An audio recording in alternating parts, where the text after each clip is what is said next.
And we're live from Steve Cochimilio Court on the DVC, or at the DVC Palladium here in Pleasant Hill, California. Happy to have you with us. My name's Max Agres, and I'm joined alongside Mr. Green and White himself, Joe Hickey, and we're here to bring you action from tonight's matchup in the third round of this 2020 CCCAA Women's Basketball Championship.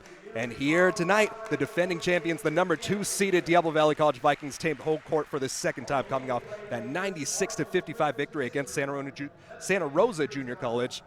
And the Vikings are led by their 2 first-team guards, Rayana Bay and sophomore Nia Johnson. The floor general herself, Rayana Bay, is averaging 14 points, 4 rebounds, 3 assists, and 3 steals per game.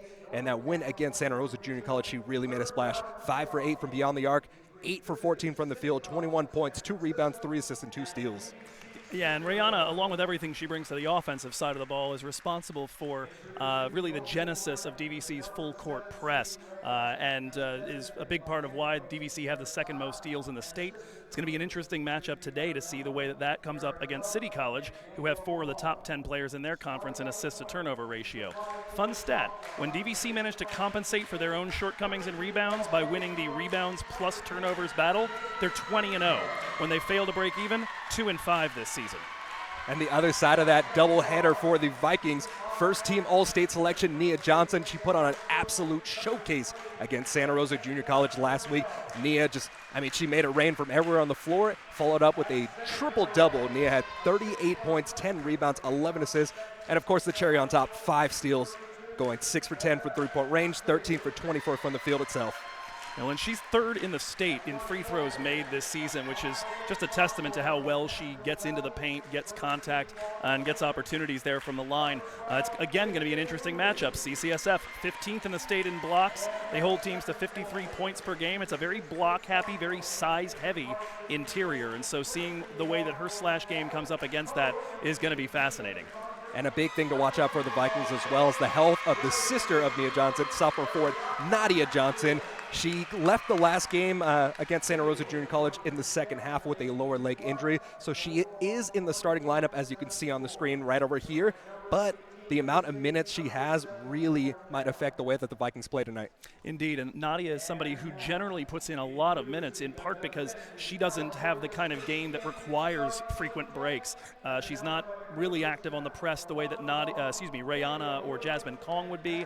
She's not slashing to the hoop quite the same way and with the same vigor as her sister Nia does, and so not having some of those minutes could really change things. We might see a bit more out of Yanira Gabarel tonight, probably bigger minutes out of Janae Money in particular, since she fills in some of that three-point shooting Nadia's been so good at this season. And Gabrielle playing against 2 of her former teammates at Berkeley High as well. So that's a good little fun tidbit there. And on the other side of the ball, the visitors from across the bay, number 7 seeded City College of San Francisco Rams. They're on a 6-game winning streak, and they're coming off a narrow first-round victory against Lassen Community College. That was a 51-49-point game.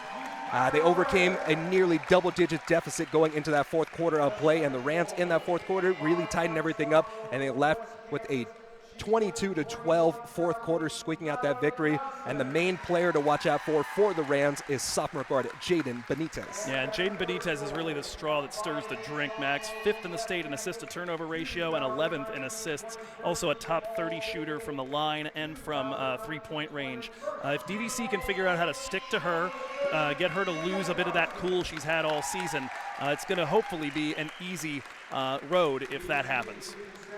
And as the starters were just announced, we have it on the board right over here, and we're just about ready for tip-off here in this third round CCCAA Women's Basketball Championship. We'll take a quick break before coming back for a tip-off here on the Viking Sports Network.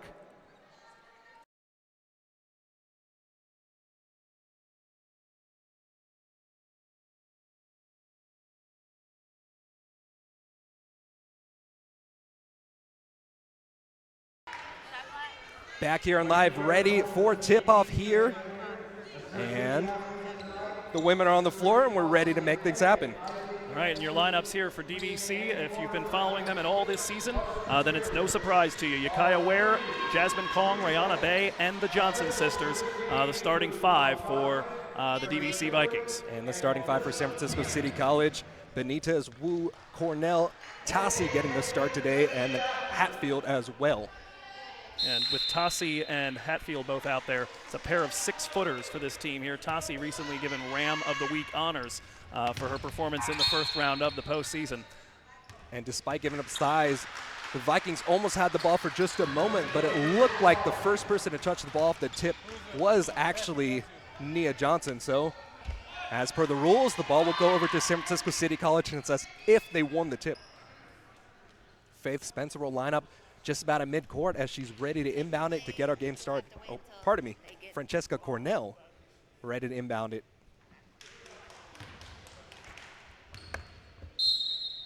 Passing off to her, and we're just about ready to go. Hatfield gets the ball inbounding, trying to get underneath the basket. She has Nadia Johnson on her, kicks it out. That's Wu who has the ball going inside. Pardon me, that's Benitez who has the ball. She missed the shot, but it goes back out to Cornell. Cornell swings it out. The Vikings trying to press it. Pressure with Jasmine Kong on the ball, working past Kong's defense there as Benitez goes up with the right hand, missed the shot, and it goes directly into the hands of Tassi as Tassi, injected into the starting lineup, will get her first points. Yeah, good defense for the most part there by Jasmine Kong to stick to Wu. And Jasmine Kong will run the point as she holds up the left hand, calling up the set. Gets it off to Nia Johnson. Nia Johnson gets it off to her sister, Nadia Johnson, spinning in the lane, bounce pass to her sister. Her sister works at the top of the key, kicks it out to the corner. Jasmine Kong trying to cut down the lane. She's being rejected as the strong defense from City College of San Francisco is here early. 4 seconds left on the shot clock. Jasmine Kong needs to get a shot up. She loses the ball, and it goes directly into the hands of Hatfield. That's a steal for her. Hatfield bringing it up the court, kicks it out to the left wing. And it looks like a referee has called a stoppage in play here. Looks like there might be a shot clock error here. So we get things straightened out on the floor as we're just about getting ready for another inbounds. Wu will be the one inbounding it. Hatfield working hard to try to get the ball. Instead, it goes out to Tassi. Tassi feeding inside, and that goes back out to Wu. And Wu's up and in for a 4-point lead for the Rams. That's something Wu's going to be looking for, maybe to get a little closer in. She was 3 for 12 from three-point range. Very, very cold by her standards in the game against Lassen. And on the other side of the floor, you love to see this. Rayana Bay went up. She knew she wasn't able to get the shot off, so instead she drew the contact, and now she'll earn a trip to the line. Indeed, and that's one immediately a personal foul there on Becca Tassi. First free throw up and in. Certainly a piece of DVC's ability to break down Santa Rosa in the second half was getting Trinity Hawkins, the big dose of size they had in that game, into foul trouble. She wound up with 4 over the course of that one. And those are the Vikings' first 2 points of the game as Rayana Bay gets it from the stripe. The Vikings pushing a full court pressure, and Tassi's there to get the inbound pass. 8 seconds left on the shot clock. Benitez dribbling. She gets past Jasmine. And on the other side of the floor, trying to get the little bit of a runner to drop is Hatfield, but she misses, and the Vikings push the pace. Jasmine Kong splitting the defense, goes up underneath the basket. She misses the shot, but it's another foul on the Rams.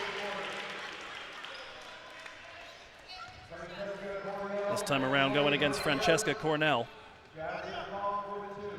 Jasmine Kong went 6 for 10 last week from the free throw line, or 4 for 6 rather. And this one's a perfect 1 for 1 so far.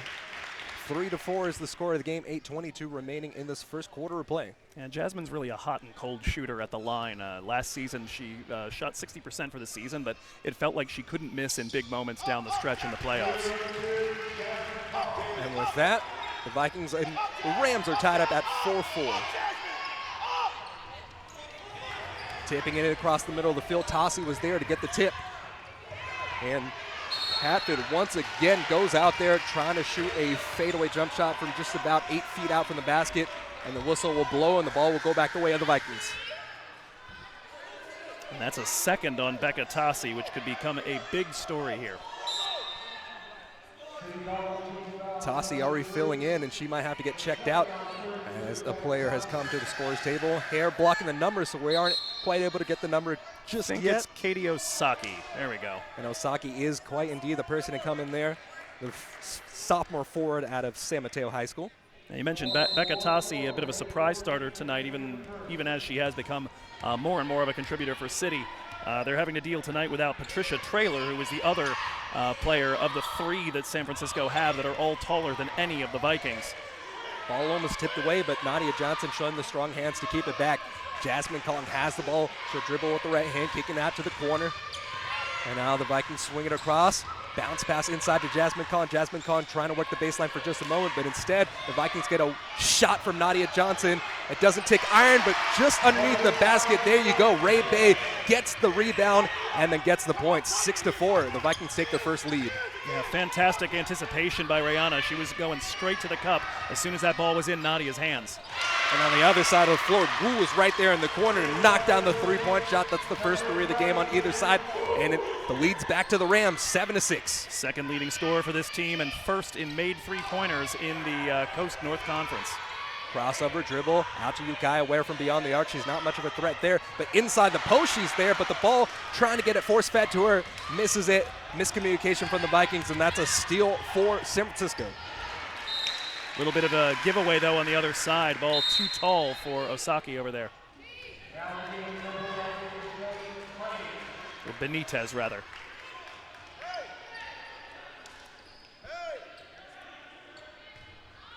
Janae Money has checked into the game. Jasmine Kong will get it over to her. And there's 5:56 remaining in this clock as Nadia Johnson, her shot was just a little off the side, but her sister saved her with that offensive rebound. Janae Money, instead of shooting it from beyond the arc, gets it out to Nadia Johnson, back out to Money, and Money overshoots everything. She's been having a little difficulty with her touch from distance the last handful of games. Just about found it at the end of the Modesto one, but been having a bit of a tough time. Benitez cutting across the lane, gets inside and draws the foul on Nadia Johnson. She'll earn her trip for 2 shots from the line.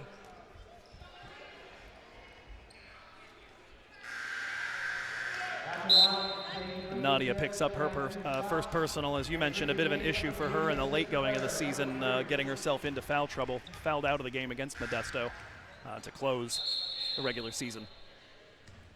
Gabrielle comes to the scorer's table for the Vikings, and after Nadia's first foul, she'll take a little bit of a trip to the bench. Get a little bit of rest. Gabrielle definitely going to earn some more minutes tonight. First free throws, nothing but net. You can hear the clean swish of that free throw shot. And it's an 8-6 lead for the Rams.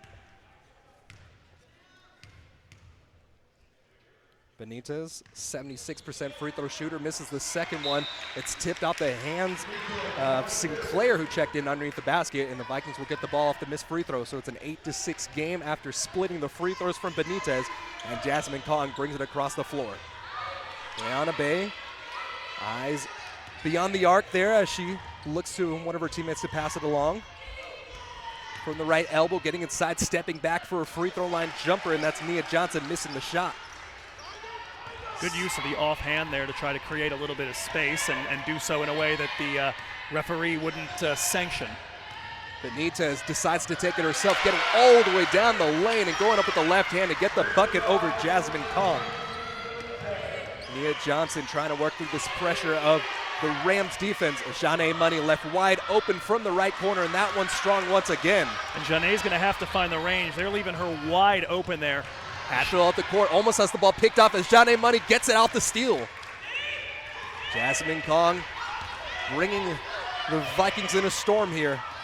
Cutting down the left wing, gets to the free throw line. Ball bounces around, misses it, but Nia Johnson underneath the basket goes up for a shot, and she'll go to the line. That's Nia's game there, too. If she's not finding it from the field herself, she's going to go down there and chase it off of any rebound opportunity she can get to.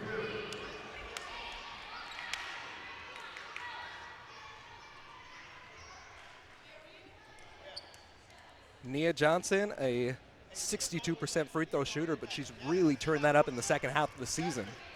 Yeah, we were mentioning when we were here for the Delta game, the 8 games there in the middle of conference play, she managed to crank that up to about 77%. Had one of her worst days of the season in the game at Stockton, and then really found her stroke.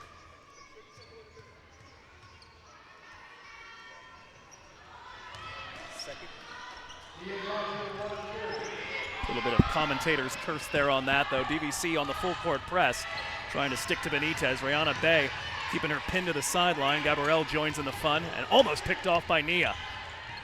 Ball over to the right side. Sinclair going for the hoop. Rattling around after the miss, and here comes Nia the other way, leading the break. 3-on-3. Rayana in one corner, Janae in the other. Nia goes straight to the cup and finishes. And that's what you love to see, the slashing abilities opening up the floor for all the other three-point shooters. And that makes it a 10-9 game. 4:56 remaining in this first half of play, and it's been an active, fun first quarter so far. Looks like they need a breath. Maybe we'll go ahead and take one as well. So the score is 10-9, and there's 4 minutes and 56 seconds remaining in this first quarter of play, and you're tuned into third round CCCAA Women's Basketball Championship action here on the DVC Vikings Sports Network.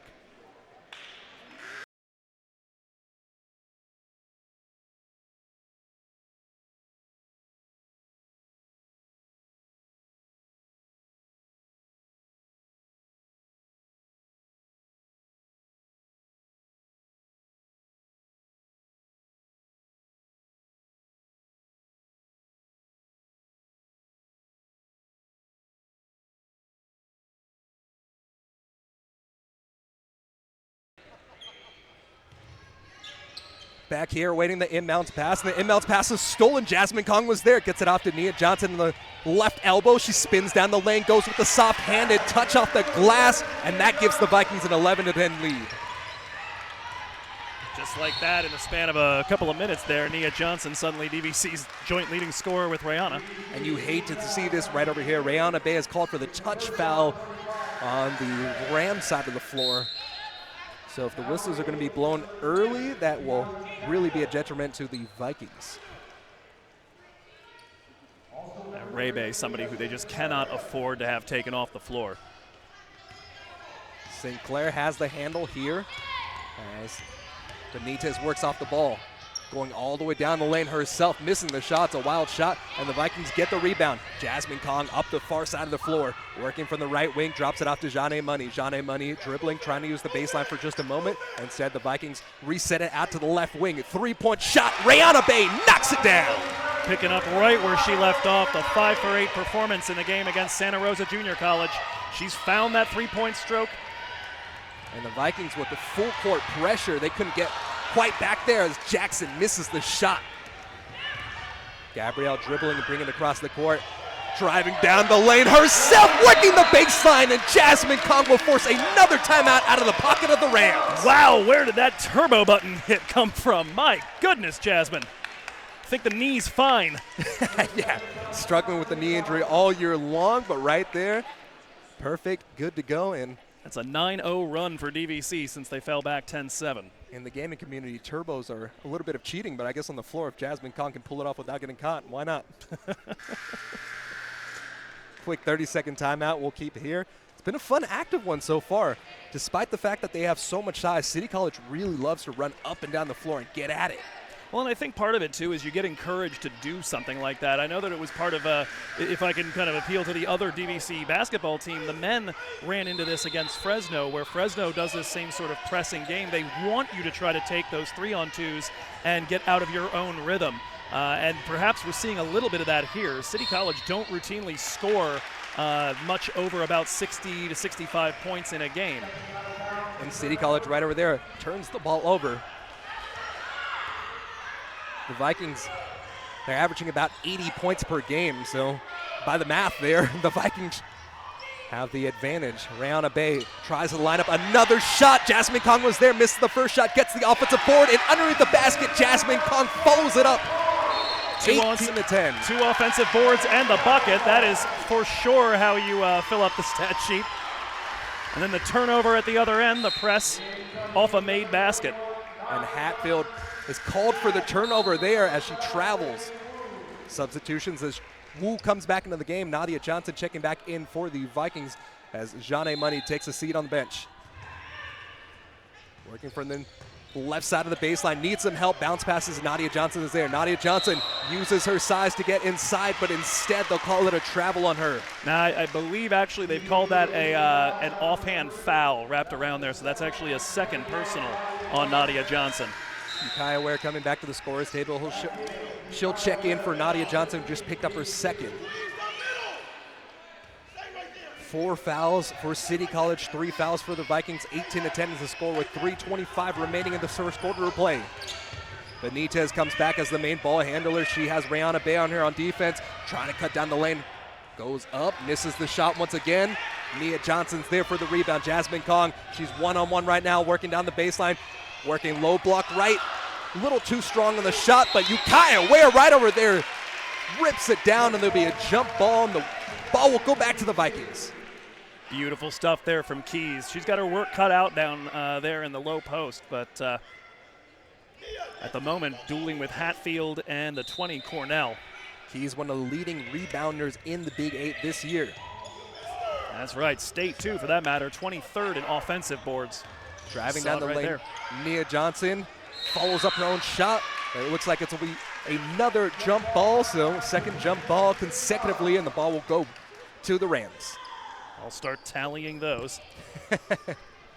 There was a ongoing theme we had in that last San Joaquin Delta game. I think we might have broken the record for jump balls in a community college basketball game. Well, certainly considering the way both of those teams like to get after it on the press, you wound up with players on the floor on a pretty regular basis, and that usually ends that way. Jackson underneath the basket spun around a little too much as she stepped out of bounds on the baseline. Good hassling there by Jasmine Kong. Ukiah Ware inbounding it, getting the set from her 9th-year head coach, Raymoon Novan, is Jasmine Kong. Dribbling with the right hand. Jasmine Kong pointing out the set, scanning the floor. Off to Nia Johnson. Nia Johnson has the ball tipped up, and it goes into the hands of Jackson. So Jackson turns it over on one side, and she gets the ball back on the other side of the floor on the steal. Hatfield running across the floor, kicking out to the corner, out to Wu. Wu doesn't like the shot, gets it out to Benitez. Benitez to Cornell. Cornell out to Hatfield. Great ball movement for the Rams, but they couldn't cap it off as the ball went over the top on the three-point shot, getting the rebound. 12 seconds left on the shot clock. Benitez lines up a three-point shot, going off the right side of the iron. Jackson gets the rebound, throws it up, misses the shot, and it goes back to Hatfield. Running down the lane, Cornell gets the ball, and she gets inside, foul, going to the line. Is there a column for fifth chance points? That's a problem for the Vikings this year. The rebound margin is minus 5.4, and that's 69th in the state. Yeah, I mean, they're not a big team. I was commenting the other day that if you look at the 3, 4, 5 hitters in the DVC softball teams lineup, they're taller than most of the Vikings basketball players. But what they lack in height, they make up in heart and effort, as that's really the key to this Vikings team. It's just all heart, all effort going out there and playing that full court press for a full 40 minutes. Well, it's also a variety of other skills. You look at the jump shot that somebody like Jasmine Kong has. You look at the ability to finish at the cup for somebody like Ania Johnson or a Rihanna Bay, for that matter. Well, if you're playing college basketball, you have those skills, right? Naturally. 18-12, 1:45 remaining in this first quarter. It's been a fun one so far. 6-point lead for the Vikings as Janae Money comes back into the game. Right corner, Rihanna Bay spins around, and that's a travel. Good job moving her feet. That was Osaki underneath, getting on the smaller defender, and she uses her size to force a turnover. Yeah, a couple of turnovers forced just by the discipline of this City College defense. They're not going to do it with the pressure. Hatfield gets the ball from the left wing, cutting inside, and gets an easy shot off the glass to make it 18-4. Forced Ukiah to backpedal just a little bit on that one. Janae Money passes it over to Nia Johnson, back out to Money. Money from 3, and that's cash. That's more like it, Janae. 21-14, the Vikings extend the lead out to 7 now. This crowd is alive and well here in the playoffs. Nia Johnson almost got the steal for just a moment, but strong hands from Vivian Wu gets it back. Feeding out to Cornell. Cornell shooting a wild shot. That one didn't even get off the side of the iron, and it looks like it's because it was blocked by Keys. Ukiah 5th in the Big 8 this season, 31st in the state with blocks, 1.6 per game. With 47 seconds left, Nia Johnson getting the all-star treatment, getting the last minute of the quarter off so she can get that minute on top of what the rest is between the quarters. Coming in for her is Gabrielle.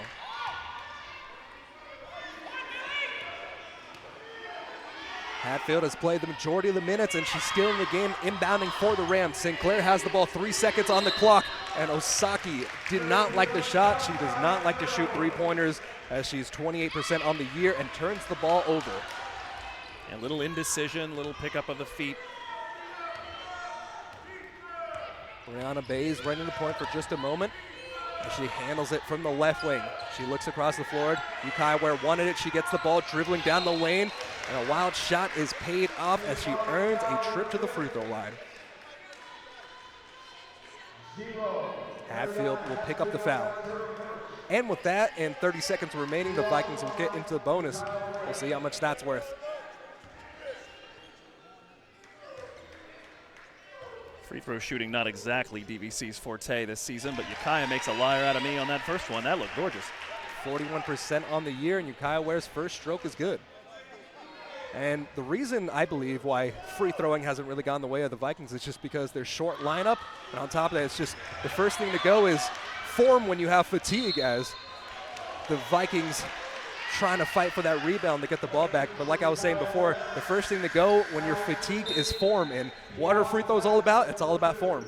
And heaven knows towards the end of games, they get a lot of an opportunity to get out there and try and do that. I mean, despite not being great in terms of making them all the time, they are fourth in the state in free throws attempted.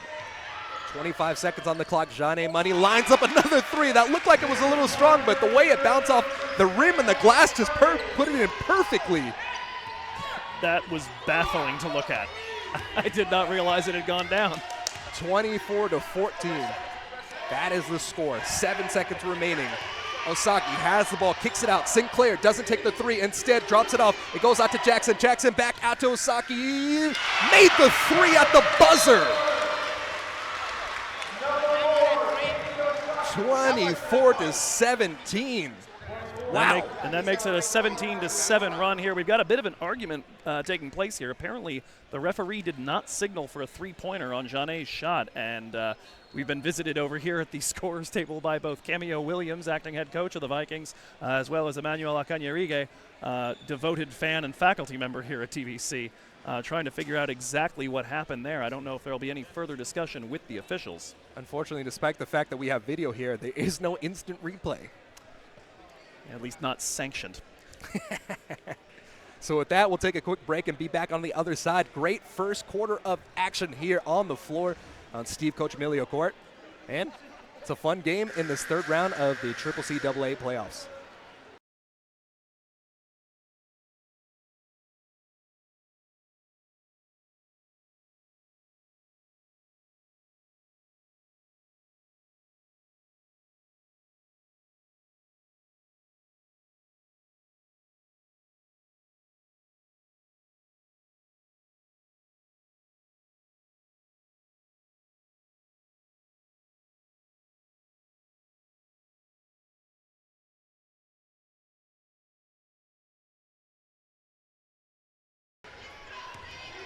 Back here on Steve Coach-Emilio Court, the Vikings have the lead by 7 after the three-point shot was made by Osaki.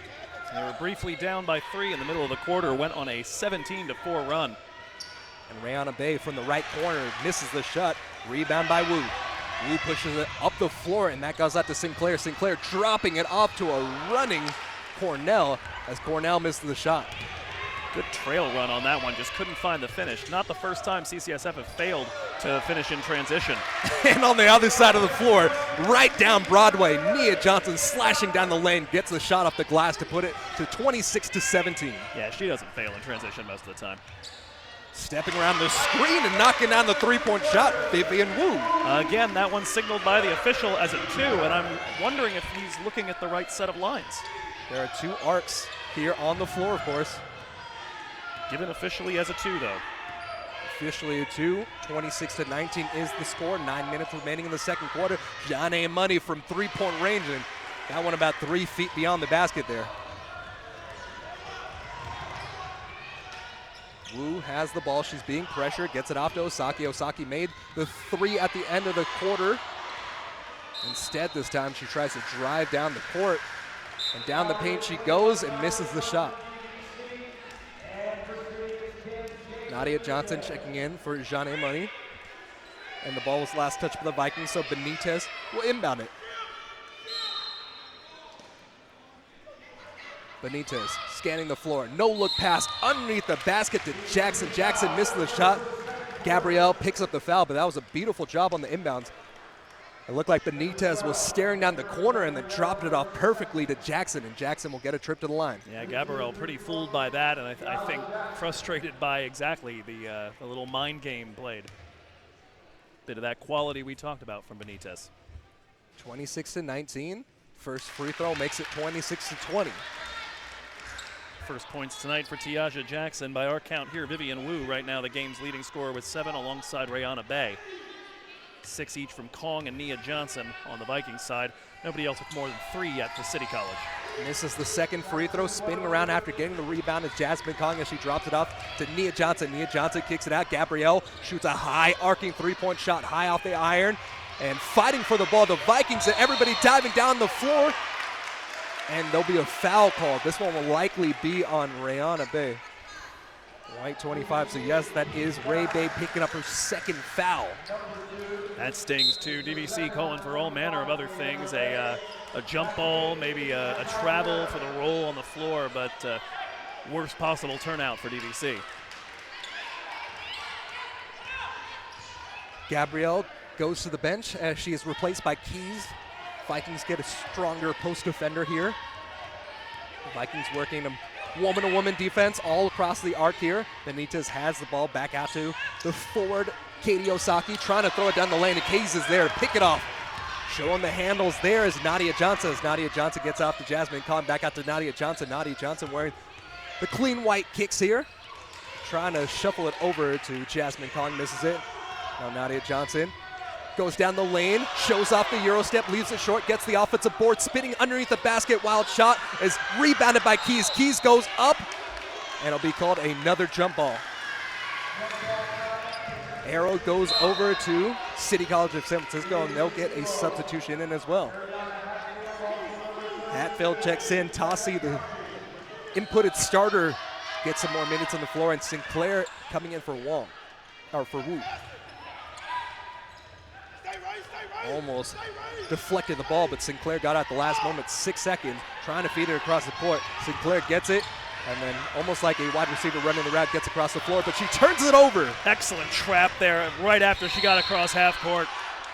And a foul will be called on the floor before the shot attempt. Jasmine Khan tried to drop it off to Nia Johnson, but a foul will be called on Benitez. Just a really great piece of strategic work. The moment that you know that Sinclair is going to relax for just a second, I've gotten across the timeline, I've taken care of job one. Within a half of a second, collapsed to by 2 DVC defenders. Jasmine Kong high over the top of their head, shoots the three-point shot, and all 6-1 in the frame. Tossie goes up to get that rebound. Benitez crossing over the court, getting inside on Keys, and she earns a three-point play.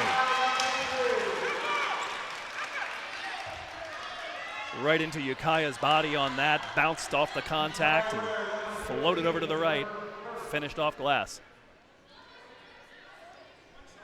Man, what can Benitez not do? She shot 3, she's cut into the lane, that no-look pass that we saw earlier.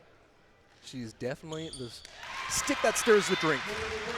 Well, as we said, I mean, she's second in her conference in three-point percentage, free throw percentage, assist to turnover. I mean, just anything you want on the offensive end. 3 minutes into this the second quarter of play. The lead has been cut down to 3. Sinclair has the ball from the right wing. She has Nia Johnson on the defensive assignment underneath to Tossie. Tossie dropping it off, and that's a running Francesca Cornell getting the bucket, and this makes it a 1-point game. That's good work by Tossie down low to keep her wits about her. The double team came. She looked up and found exactly what was waiting there. Uh-oh. Nia crossed over. Tossie with the block. Benitez trying to get the lead. Shoots the bunny jumper. No good.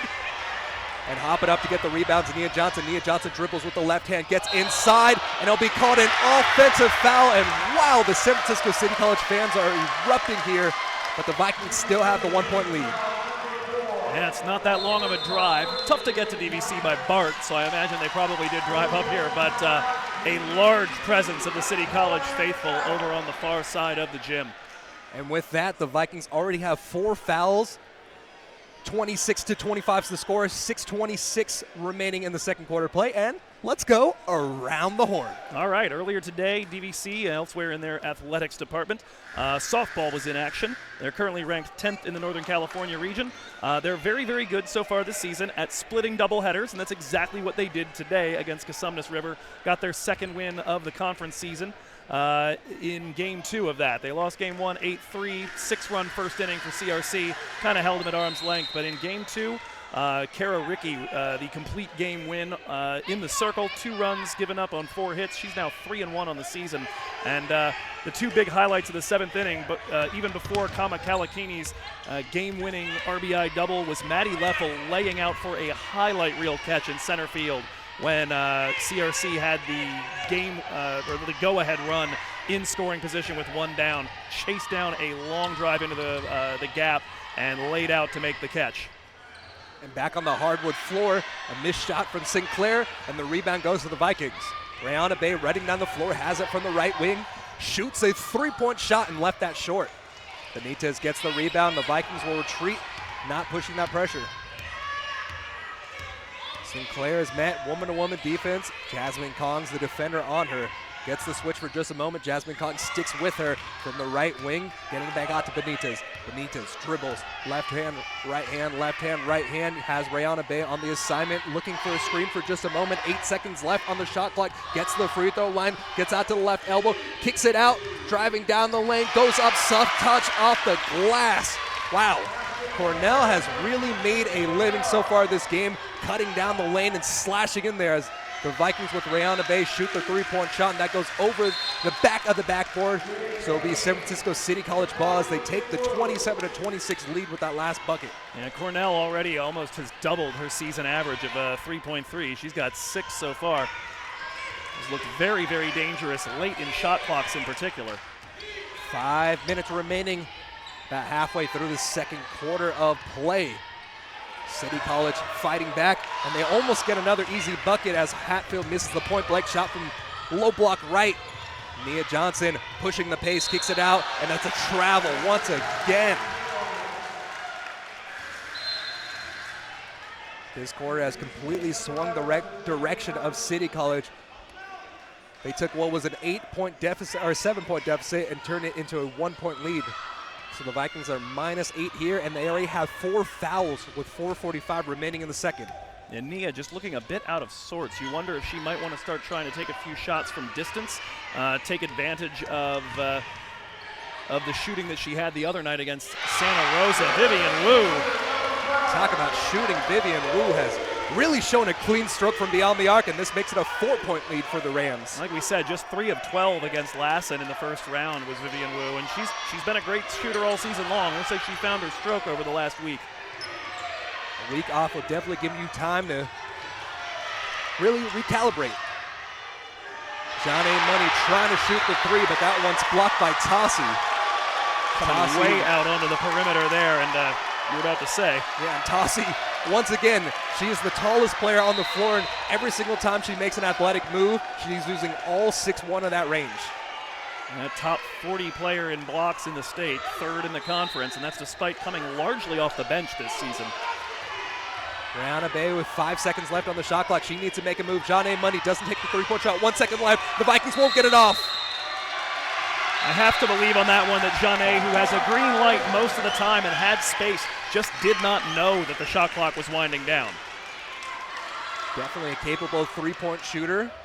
Jeanne Money didn't take the shot, and because of that, the Vikings turn the ball over. I just want to say that the look of determination and focus I see on the face of Jasmine Kong right now, I think she's somebody to look for DVC to try to get out of this funk. 3:46 remaining, dropping it off to Tossie underneath the basket, has the shot, has the English on the ball, and this makes it 32-26. The Rams headbutting their way into a lead here. Jasmine Kong will reset the set, 20 seconds left as she points out to Nia Johnson, calling out the play.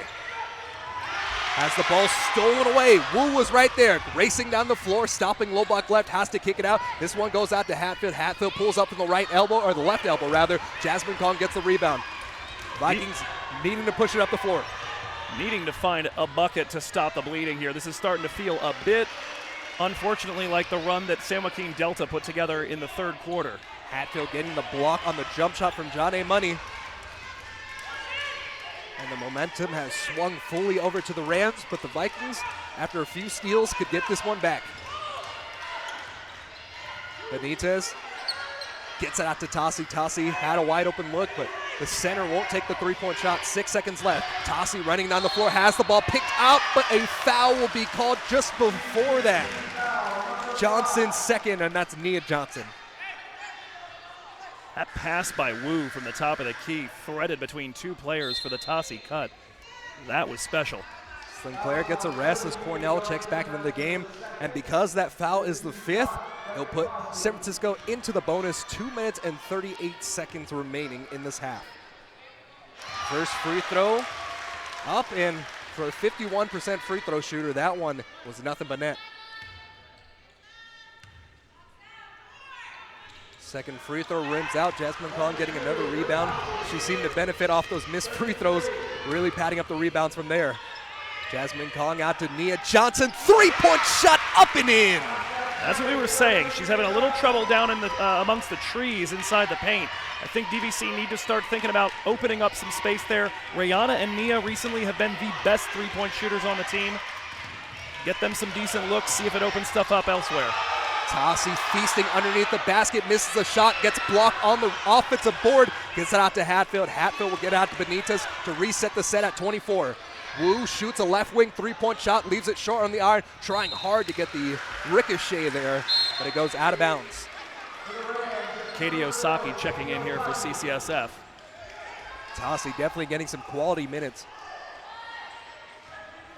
It's fair to say she is plus in the plus-minus.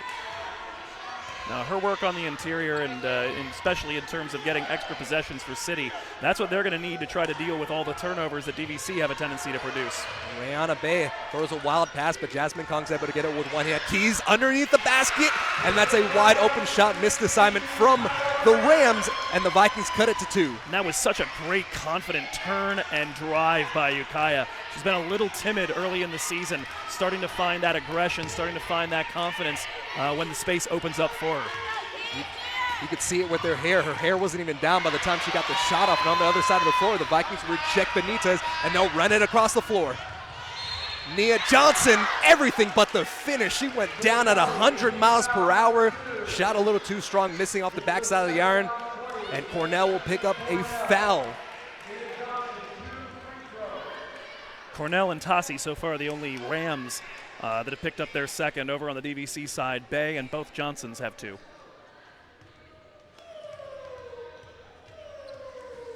Dribbles 3 times before going up. That's a perfectly nice first free throw made. And with the second one, Nia Johnson gives the Vikings the chance to tie things back up at 33. 1:17 remaining in the second quarter. Second one's up. And the Vikings have tied things back up at 33. And a few moments like that are just, that's what never happened against San Joaquin Delta when the game started to get away from him here. This was a briefly a 16-2 run for City College of San Francisco. Actually 19-2 if you count the Osaki three-pointer right at the first quarter buzzer. Benitez loses the handles for just a moment. 8 seconds left. She needs to pass it. She's being trapped. Rayana Bay's right over there, getting her out of bounds. Terrific pressure from the Vikings, and they get the momentum back with that steal. So many times this season, that's been what the team has told me after a game that started sluggish. I'll ask them, what did you guys do to get back into it? And it's always, we turned up the defensive intensity. We figured out what to do on that end of the floor. We forced a few mistakes. We got a couple open looks. And the next thing you knew, we were up 20. And Rayana Bay, you can see the eye of the tiger right over there as the Vikings work across the floor. And it's another jump ball. By our counting, that's the 4th of the game. Possession error will give it back to the Vikings. And with 43.6 seconds, hopefully that's the last jump ball. Left wing doesn't like the 3. 20 seconds left on the shot clock. Vikings having some time to shoot. They'll likely run some time off the clock, starting it at 10. Dribbling with the right hand. Jasmine Kong's there, out to Ukiah Ware. Ukiah Ware kicks it out to the corner. Jeanne Money doesn't take the three-point shot. Gets it back out to Jasmine Kong. Jasmine Kong bounce pass, and it's actually a kick ball.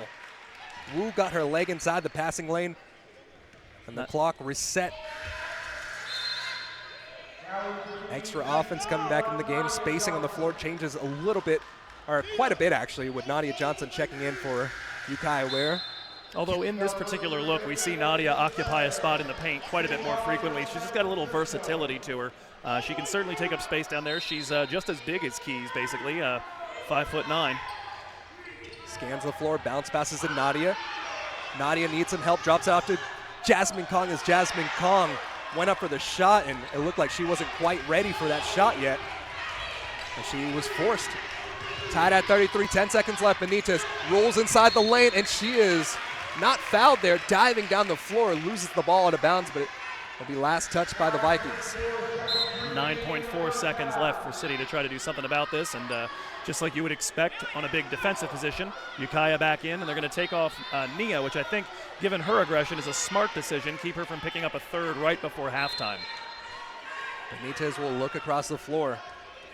The 5'4" guard scans the floor, needs to get it off quite soon, and the whistle will blow. That will be a violation. Didn't get the ball in quite in time. So now the Vikings have 9.4 seconds to see if they can get a lead. 33-33. The ball's rolling on the floor. Benitez is there to get it.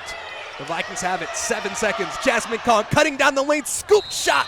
And she earns another trip to the line. Well, I expected it to come from a shot, but hey, why not take it to the line and test your chances to get it from there? And the only downside here, of course, giving City College a chance to finish with the ball in their hands, but they're going to have to hurry if they do. Tossie comes back into the game. Jasmine Kong, see what she can do. 60.3% free throw shooter. First one's up, and that rims out. But like you said earlier in the game, hot and cold shooter. When she's on it, she's on it. When she's not, then the numbers show. Second free throw attempt, missed them both. Keys gets the rebound, diving down on the floor. We'll see where the whistle goes, and this whistle and ball will give it back to San Francisco City College. But with 0.4 seconds left, I don't even think they can mathematically get the ball off in time. I'm just trying to figure out what threw Yukiya out of bounds and how it wasn't a foul. That as well.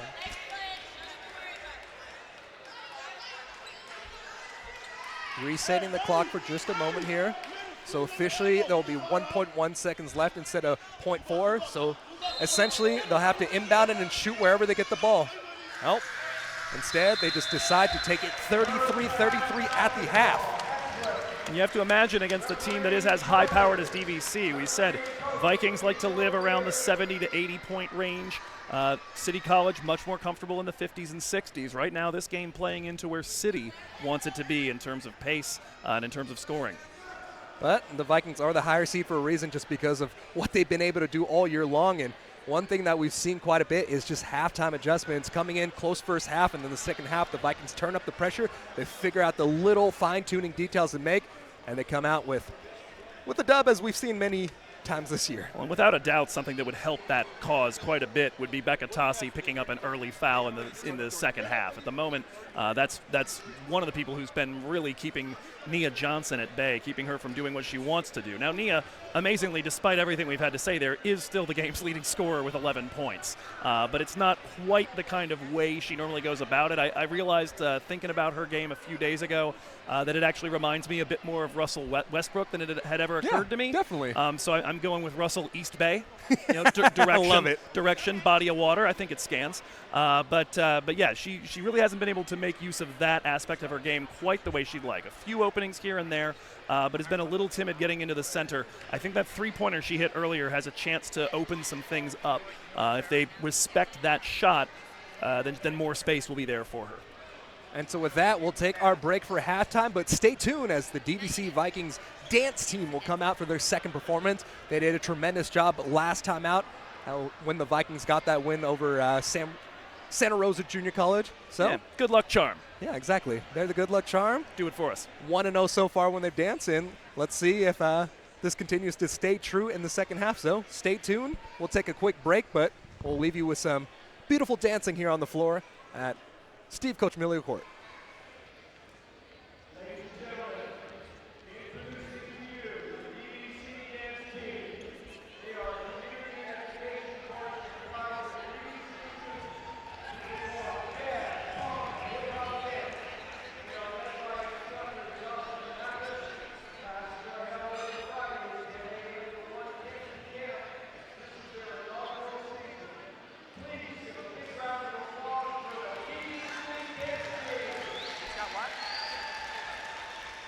I have a tendency to go with this, but she's a prudent. I get that. I understand that. Sometimes we need to go back and calculate exactly every play and every shot. This is what you guys do. Turnover, pass. Never mind. I'm getting out of here. I mean, good. You guys doing good. He's getting taller. You do a great job here. You're one of the best. You know that. Look good. We love you. Trying, man. Trying. You know we trying.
Just about 2 minutes remaining at the halftime break.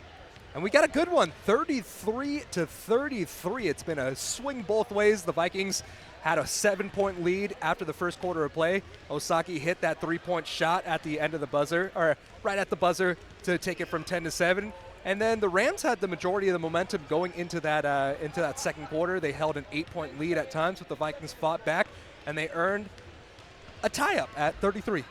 Indeed, it was a 19-2 run there in the middle, going from basically the last few seconds of the first quarter to about 3 minutes left till halftime, where City College really seemed to do a better job of breaking DVC's press to the point they stopped doing it.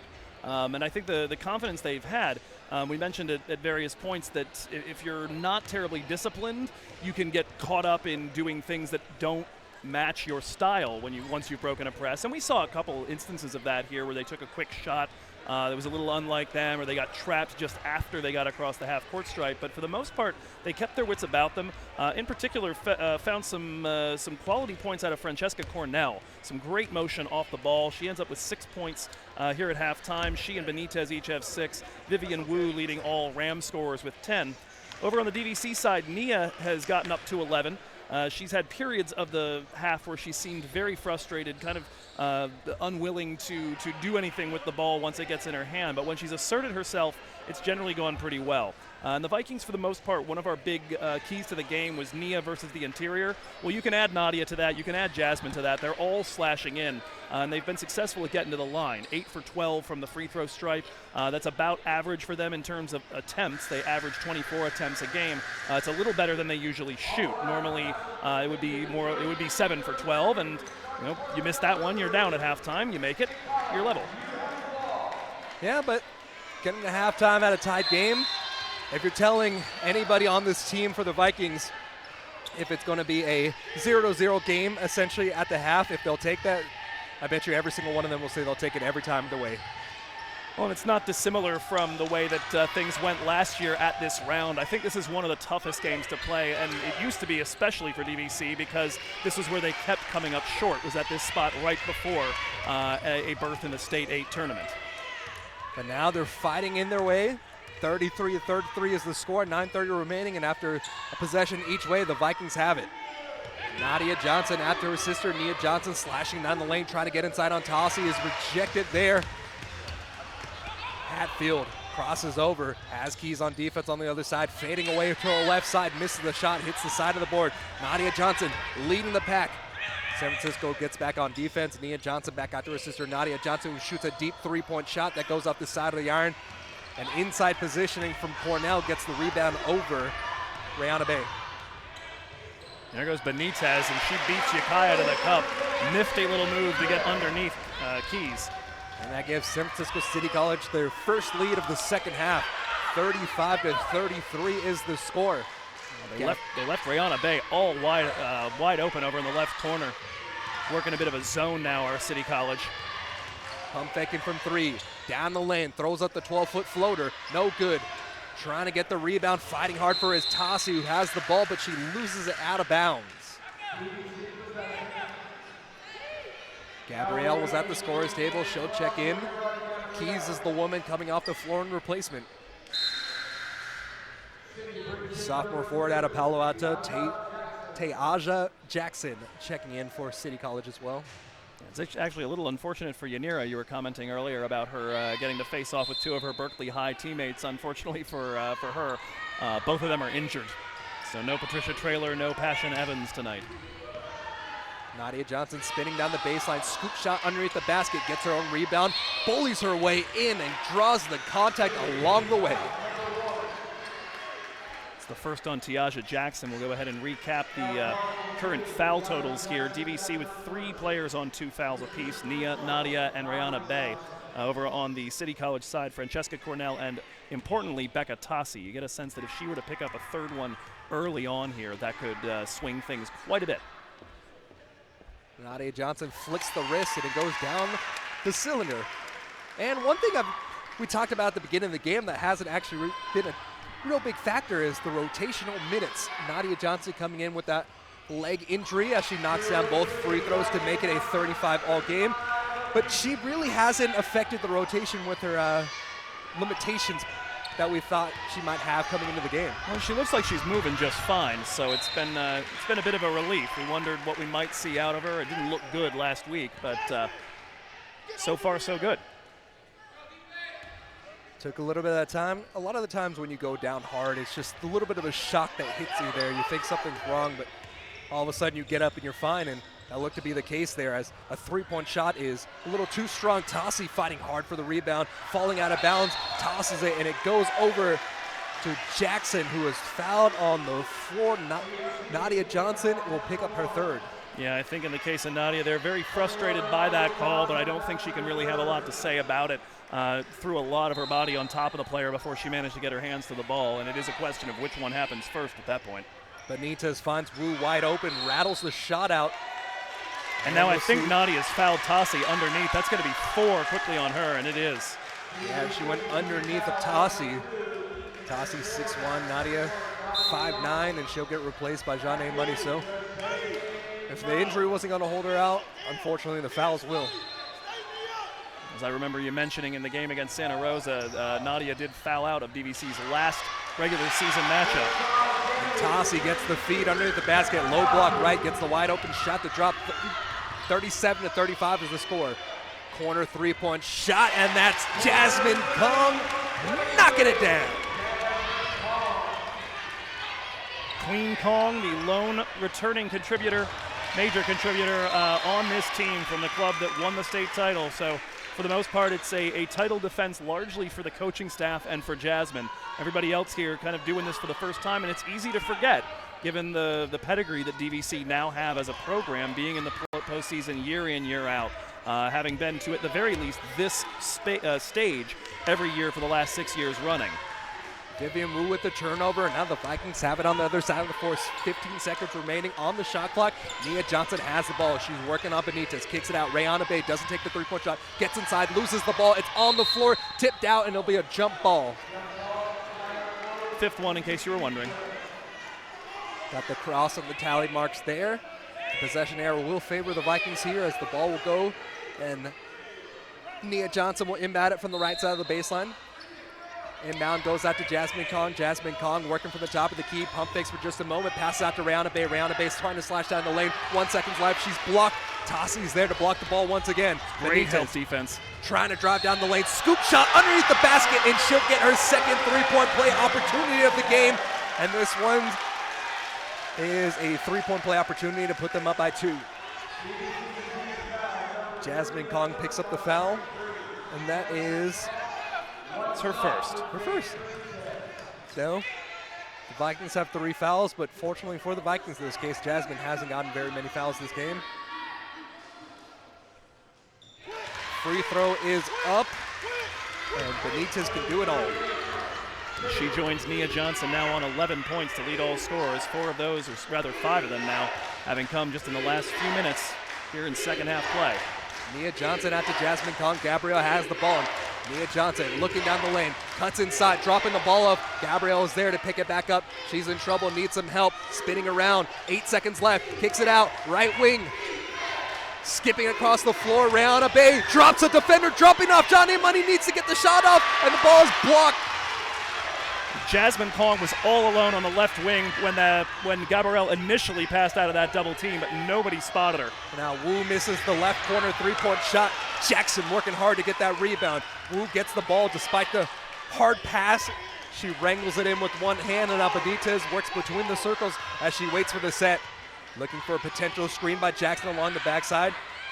Vikings fighting across the switch there. Blocking her out of bounds. Benitez got rejected at the summit there.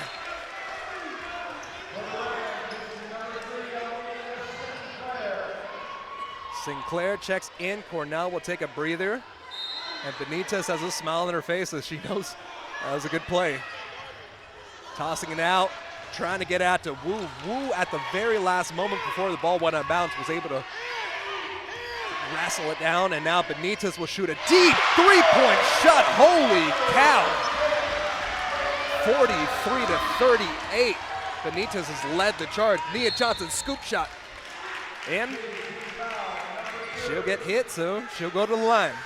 Benitez 9 points already just since the halftime break. 9 of the 10 scored so far by City College of San Francisco, and like you said, absolutely leading the charge at this point. We knew Benitez was going to be the main facilitator for the San Francisco team, but in terms of a leading scorer, we know she's a capable scorer, but wow, she is going out there and making things happen on the offensive side of the floor. First free throw's up and good. I mentioned now 9 for 13 from the line so far for DVC. If they're going to continue to work their game of getting to the free throw stripe, they are going to have to hit those shots. Rihanna Bay takes a hard fall on the floor. She'll get up a little gingerly, but she'll stay in the game, so that's a good sign for the Vikings. And for all intents and purposes, that works for DVC like a steal off the full court press. Mia has the ball, full court pressure. Got my sides of the floor mixed up. Left wing, three-point shot. Jasmine Kong is on fire. Jasmine now with 12. She's had 6 of those since the halftime break and looking to answer Benitez shot for shot. 5:31 remaining in the second quarter. 43-42 is the score. The fans have packed the floor on both sides, but San Francisco City College's fans have really been the louder group. Yeah, I was certainly figuring with a handful of times there, hearing the defense chants coming. I'm like, where exactly am I? And we're going to go around the horn for just a moment, but let's end up just holding it off for the next break there. Only a 30-second timeout. Well, it certainly reminded me, just thinking about the road presence there, what DVC were able to bring down to Hayward for the men's game about a week and a half ago when DVC faced off against Chabot. So we'll tell you a little bit about that at the next break. But good showing by DVC, and I was in the middle of that, pouring into my microphone as Raul Harley hit the big shot to win that game. And Benitez now trying to make a big shot of her own. She crosses over, and Jasmine Kong will pick up her second foul. Benitez earning another trip to the line. Benitez, despite having that 5'4" frame, she's really been a threat underneath the basket as well as beyond the arc. Yeah, she's got those clever finishes under there, and that's 15 for her tonight. Rattling in the first free throw, making it a 2-point game. Second free throw's up, and we got it at 3 now, 45-42. 5 minutes, 20 seconds. The Vikings running down the floor, getting underneath the basket. Nice shifty footwork and handling.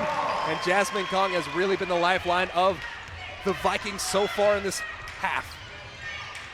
Absolutely, like we said, going bucket for bucket with her. That's the one thing that made the personal foul earlier a little bit disconcerting, is that right as she's heating up to pick up 2 quick fouls, you hope she can keep it right there, because as long as they can keep her on the floor, the better that's going to be for the Vikings. Wu tried to get a little tricky there. She throws a no-look pass out of bounds. The substitutions coming in. Tassi getting some more minutes on the floor. And I believe that is Cornell coming onto the floor as well. We mentioned Cornell was a big part of the run that City College went on, had all 6 of her points in that 19-2 run that the Rams used to get their biggest lead.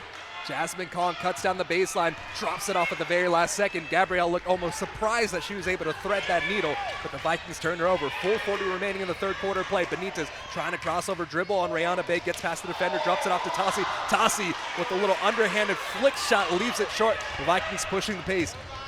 Nia Johnson, right elbow, swings it across the court. 3-point shot. Rihanna Bay misses it. Tassi gets the rebound, and Gabrielle almost went over the back, but fortunately enough did not pick up that foul. Benitez across the court, dropping it back off to Cornell. Cornell swings it out, and Osaki shoots a 3-point shot, and that is nothing but air. You mentioned Yanira managing to avoid committing that foul down there. Particularly a big deal because DVC already have 14 fouls here in the third quarter, so trying to stay out of the bonus with 4:11 left to go. Osaki 1 for 2 today. The 3-point shot she hit, or from beyond the arc there, the 3-point shot she hit was at the end of the quarter. Defense chance raining from the San Francisco side of the court. Rihanna Bay is there, swinging across to Gabrielle. Nia Johnson has the ball in the corner, cutting down the lane.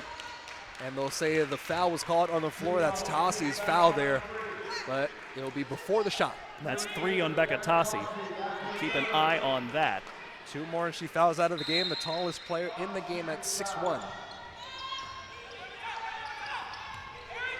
Nia Johnson from the right wing, 15 seconds left on the shot clock. She'll crossover dribble, gets inside, runs into the wall that is Becca Tossi, and she has to toss up that shot, and she misses it.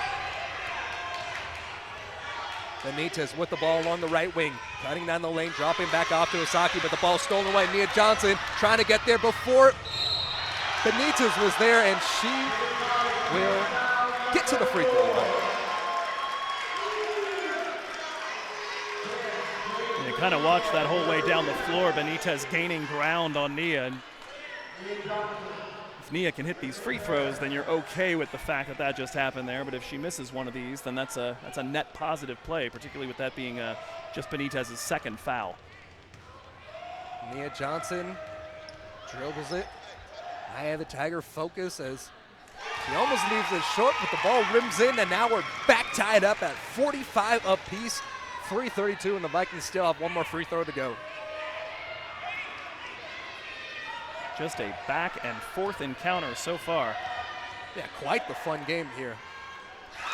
Truly playoff basketball as Nia Johnson knocks down the second free throw. Perfect on that trip, 2 for 2. And Benitez looking to inbound it. Vikings setting up the press. Everybody besides Ukiah across half court right now. Benitez has the ball. She's pressured by 2 different defenders. 25 seconds left, using her speed to skip it across the court. Cornell's able to break the pressure. Oh my goodness. Hatfield was left wide open as the Vikings weren't able to get back on defense. It's a 2-point lead back the way of the Rams. Hatfield with 5 points tonight. Those are her first points since the opening bucket. Down the lane, showing the nice little Euro step at the end of the play, getting away from the basket, avoiding the defender, gets her own rebound after the missed shot, runs into a flurry of trees, and it looks like Tossi will pick up another. No, it's going to be on Cornell. That will be on Cornell, so that's fortunate for City College there that Tossi didn't pick it up. Although given the contribution she's made, that's 3 as well on Cornell, so that could factor in too. Smaller lineup coming in, the 5'2" Amelia Sinclair out of Logan High School, and Hayward checking into the game. Tossi will get a break as well as the 5'8" forward out of Palo Alto Jackson comes in as well. Diana Bay taking a moment to get some water. Talking to her filling in head coach there as the first free throw is missed by Nia Johnson. With that last foul though, that'll be 5 on City College, so the Vikings with 3:04 remaining in the third quarter will be in the bonus. Second free throw, missed the shot. Keys keeping it alive, goes up. Johnson at the end of the play was able to get it. Amelia Sinclair handling from the left wing. She cuts down the lane, has to bounce pass it back out to Hatfield. Hatfield throws the pass across the lane. The foul will be called on Jasmine Kong across the formation. That's Jasmine's third foul here in the third quarter. That foul will be marked down as a shooting foul, so after some substitutions on the floor, Jeanne Money checks out. Gabrielle coming back into the game. Vivian Wu, a good three-point shooter for the Rams, comes back into the game as well. And Cornell will go to the line. That should put both teams into the bonus for the remaining 2:45 of the third quarter. 48% free throw shooter. The first one went wide left there. Still only the 4th foul of the Vikings.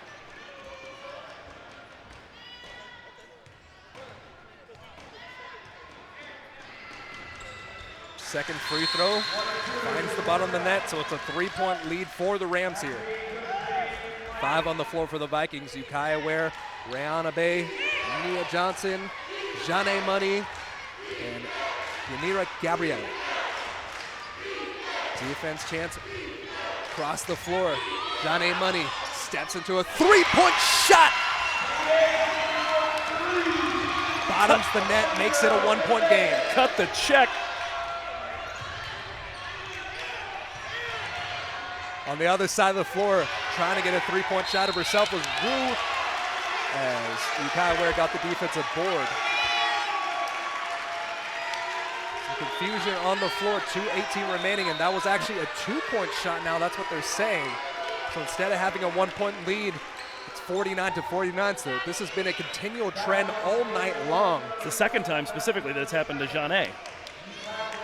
So maybe they're looking at the wrong lines on the floor. I don't know what's going on, but on the other side, an intentional foul on Ukiah Ware, 41% free throw shooter, and it looks like San Francisco City College will try to play hack a Keys. An eruption from the crowd as Keys knocks down the first free throw. You can see where her family and those Vikings fans are sitting. If you're going to hack her, you got to make them pay. Second free throw's up, and she splits it 1 for 1. Vikings are up 50-49 officially on the floor after they took away that three-point shot. Vikings having the pressure, 23 seconds left. We'll see if they can break it. The ball goes out of bounds, and the ball will go back to the Vikings. Pressure turned up. If you can't stand the heat, stay out of the kitchen.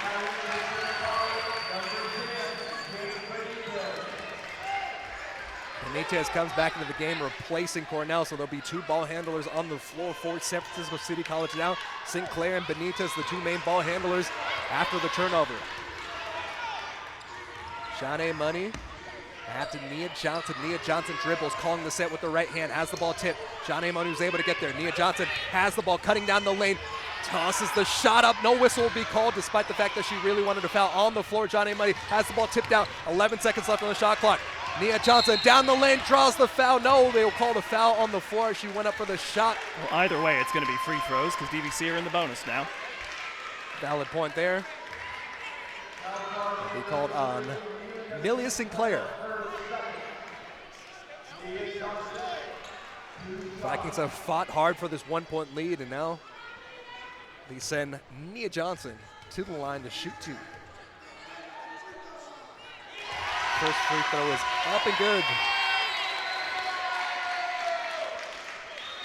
Number 1 in the Big 8 in terms of free throws per game. She definitely earns her way to the line with that slashing style. Second one curls out right. Vikings don't try to run the pressure now. You see a little bit of fatigue on the legs of Nia Johnson there. Hatfield has a wide open spot down the lane, drops out for the last second to Johnson. Johnson catches Keys wide up in the air and landing down on top of her. Jackson has found her way to the free throw line again. So that quick pass fake by Hatfield up at the top of the left wing took the defender very hard the other direction, gave her all sorts of space. She worked her way inside, waited for the help defense to try to collapse, and then found Jackson underneath. Jackson, 55% free throw shooter, misses the first one. And as you were saying that, I think Hatfield actually saw or heard what you were saying as she kind of showed off those steps once again. It's a little fun part about being courtside here on Steve Coach Emilio Court as the second free throw's up, and that one's good. So Jackson splits the pair, and it's a 51-50 game as the Vikings have a lead with 1:27 remaining in this third quarter of play. I mean, heck, if I'd done something like Hatfield just did, I'd be reliving it for the next 20 years. Money open. And a little too open as that one hits the rim. Pushing across the other way is Sinclair. Sinclair pulling up in the left wing, gets it out to Hatfield. Hatfield, deep 2-point shot, and the bunny hits off the glass, and this one gives the Rams a 52-51 lead. And she got her space again with a little bit of a ball fake, like she was going to pass it to the corner. 3-point shot, and that's a deep one, miss, but Ukiah Ware is able to get the rebound. Looking for her own offense for just a moment before kicking it back out to Gabrielle. Gabrielle resets the set. She'll dribble with her right hand, call the set with her left hand as she shuffles it out to Rihanna Bay to get things rolling. 39 seconds remaining. We'll see if the Vikings want to try to get a 2-for-1 at the pace they're working. They are not. Rihanna Bay, top of the key, steps into a straightaway 3-point shot, and a little too much fatigue there. She left it short. Yeah, it didn't quite look like the legs were into that one. So shot clock off, 27 seconds. City will have the last possession of the quarter if they want to. Benitez scanning across the floor, drops it off to Sinclair. Sinclair's there, she's pressured, the ball stolen away, and Gabrielle underneath the basket, the steal and the bucket to go. Look what I found, Yanira Gabrielle. First points tonight, and what a time for him. Gabrielle might not be playing against her other 2 teammates at Berkeley High, but you can see them on the bench, and they kind of had a reaction as well. Seen quite a bit of that, I'm sure, in the Berkeley High days. Berkeley High with that historically great women's basketball program. Know this because I'm an alum, of course. And the three-point play is up and good, and that gives the Vikings a 54-52 lead, 21 seconds remaining. Benitez drops it off. Wu is there across the court.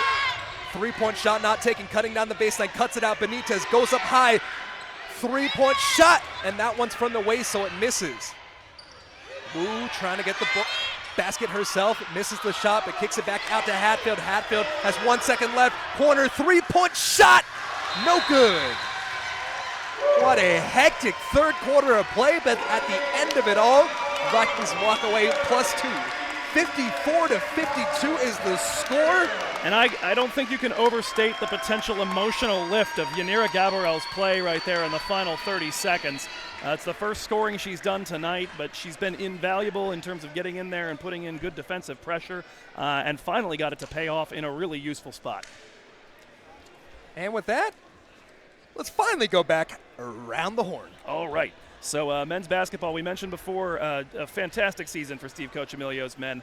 Went 18-10 in the regular season, took the conference championship race all the way down to the final 30 seconds. We were calling that game with Adam Campos over in Modesto, where Santa Rosa and Cosumnes River were locked in a battle several hundred miles away. Didn't quite pan out for them to get that, but they did get their first playoff spot in 3 years, and they earned their first playoff win in 8. And that came as an upset on the road against Chabot College. A 9-0 run in the final 2 minutes to erase a 7-point deficit.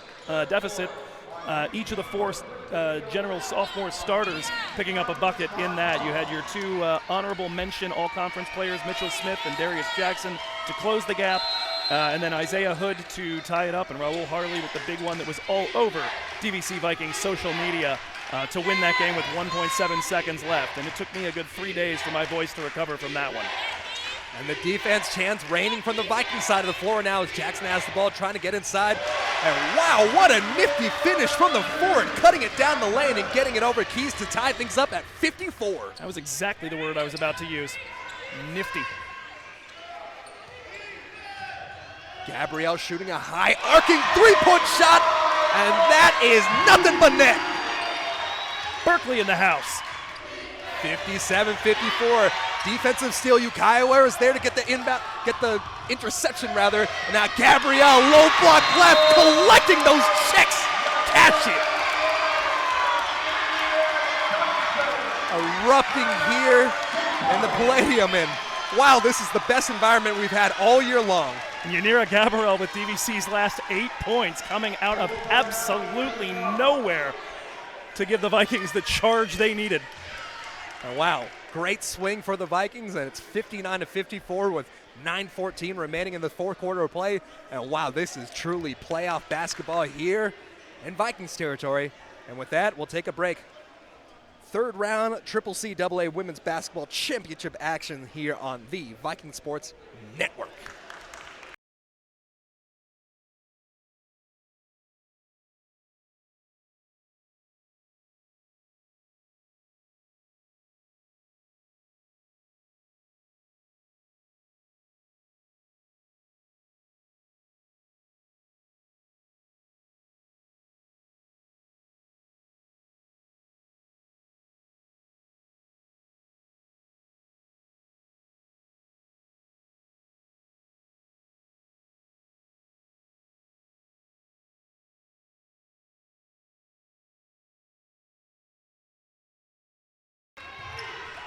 Back here as the inbound pass goes out to Wu. Vivian Wu, she's pressured. 25 seconds left, tosses it across the court, and the precarious shot goes out to Benitez. Benitez swings it out to Cornell. Cornell cutting down the line, and she is rejected once again. Ukiah Ware for the second time tonight with the emphatic no, no, no.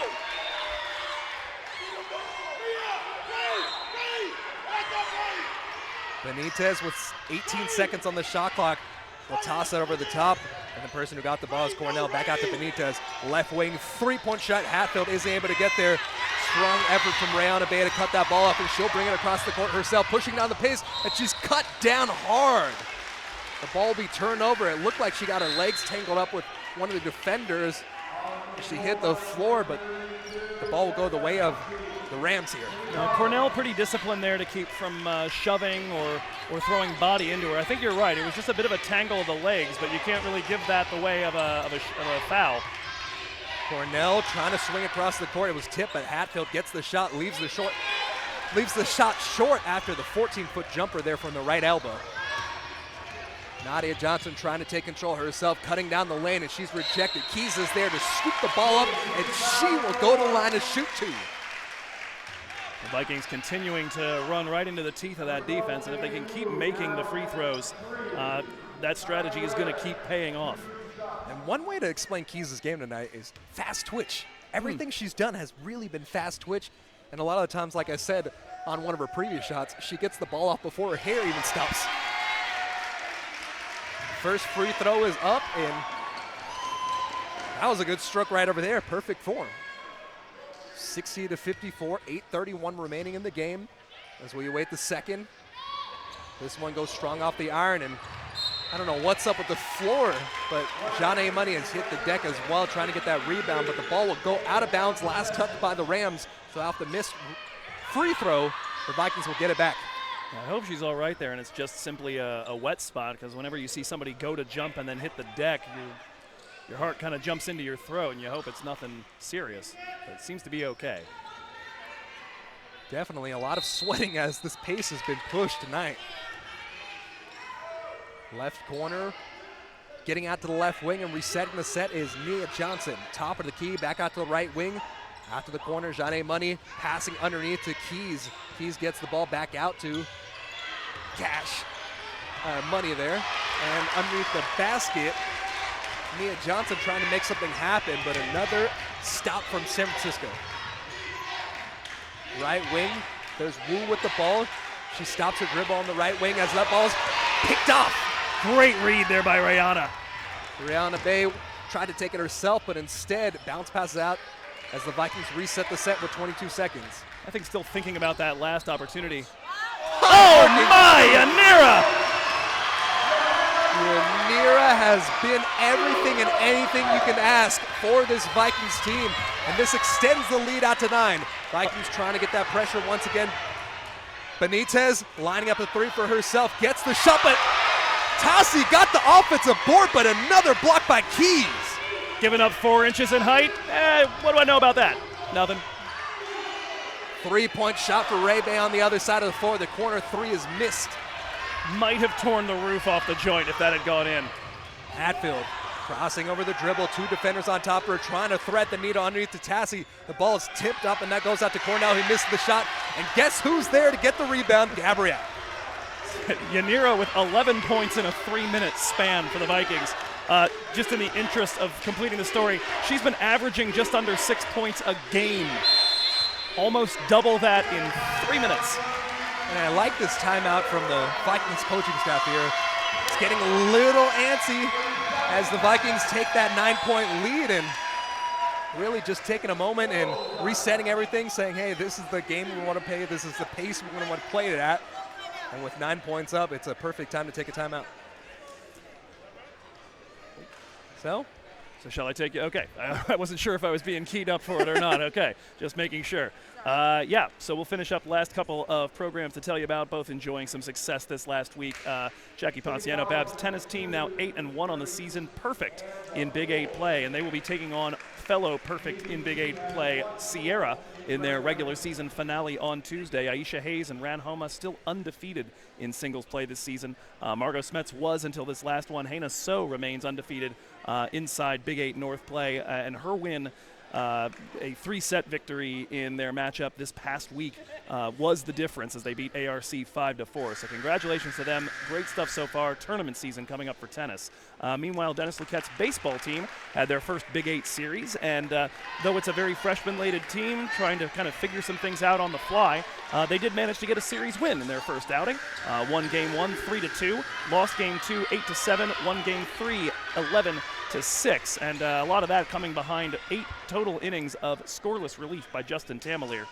And even the loss was exciting. Vikings were down 6 going into the 9th inning, scored those 6 runs to tie it up at 7, but then unfortunately gave up a run in the bottom of the 9th to lose that one. Nadia Johnson at the scorer's table for the Viking. Now she's ready to check in, but the Vikings have the ball on their side of the floor. Tossing it, and Sinclair gets the steal. Sinclair bringing it across the court. Gabrielle almost picks it off once again. No foul is called as Osaki has the ball between the circles now. Pressure is there, loses the handle, down on the floor, dropping it off, and the Vikings get the steal. Gabrielle was there to get the steal as she was falling out of bounds, threw it off to her teammate. Absolutely having the game of her life and just a quarter of her life right now. Ray Bay, three-point shot is good. Biggest lead of the night for the Vikings. Pressure for the Vikings. Benitez trying to cross the court, has 5 seconds to do so, tips it off to Sinclair. Sinclair out to Osaki in the corner. Osaki has the ball tipped away, and the Vikings get another steal. Yukaya Ware out on the perimeter, not her usual spot. Look out, Yanira! Oh! And Yanira, despite missing the shot, gets the steal and gets another 2 points to her name. The roof has been blown off, and the Vikings have taken a 14-point lead with 5:46 remaining. You can tell what it means to them, too. Nadia Johnson not getting to participate nearly as much as she'd like on those 4 fouls, but nobody more pumped up for her teammate Yanira Gabriel in that moment. Saw her threatening to go Super Saiyan, which would basically match the hair, I think, right there in her enjoyment. I don't know if you've seen the Steph Curry meme of him going like that. That was all I could think of. Oh, my goodness. Looks like Nadia and Jasmine are going to check back in when we come back to live action. I was thinking Nadia might have gone Super Saiyan. You already see her hair's going blonde there. She might have just had that pressure and that joy from just in front of us at the scorer's table. Wu has the ball, gets it back out to Benitez. Benitez swings it out to Wu. Wu being pressured, spins around, keeps the dribble on her. 3 defenders swarming at her. She's trying to cross midcourt, steps across and then steps back. But no! But they've given the foul, but it's at 19 seconds on the shot clock. The 10 seconds were already done, and I believe that the referee is going to tell her that. Very vocal staff on the floor, and they will get the call right. There we go, okay. There you go, 10-second violation. Good catch, Joe. Yeah, shot clock was at 19, so, you know. How are you going to call it? I am a chemistry professor. Math is definitely a part of my of my day-to-day life. 30 minus 19, it's not a tough one. With the quick math, you're always good for that. 14-point lead. The Vikings have run away with things in this 4th quarter of play. The Vikings side of the floor has really started to erupt, and San Francisco on the other side has gotten a little quiet. Shanae Money in this game has the ball, swings it out to Nadia Johnson, dribbling with the right hand as Jasmine Kong as she gets it out to the corner.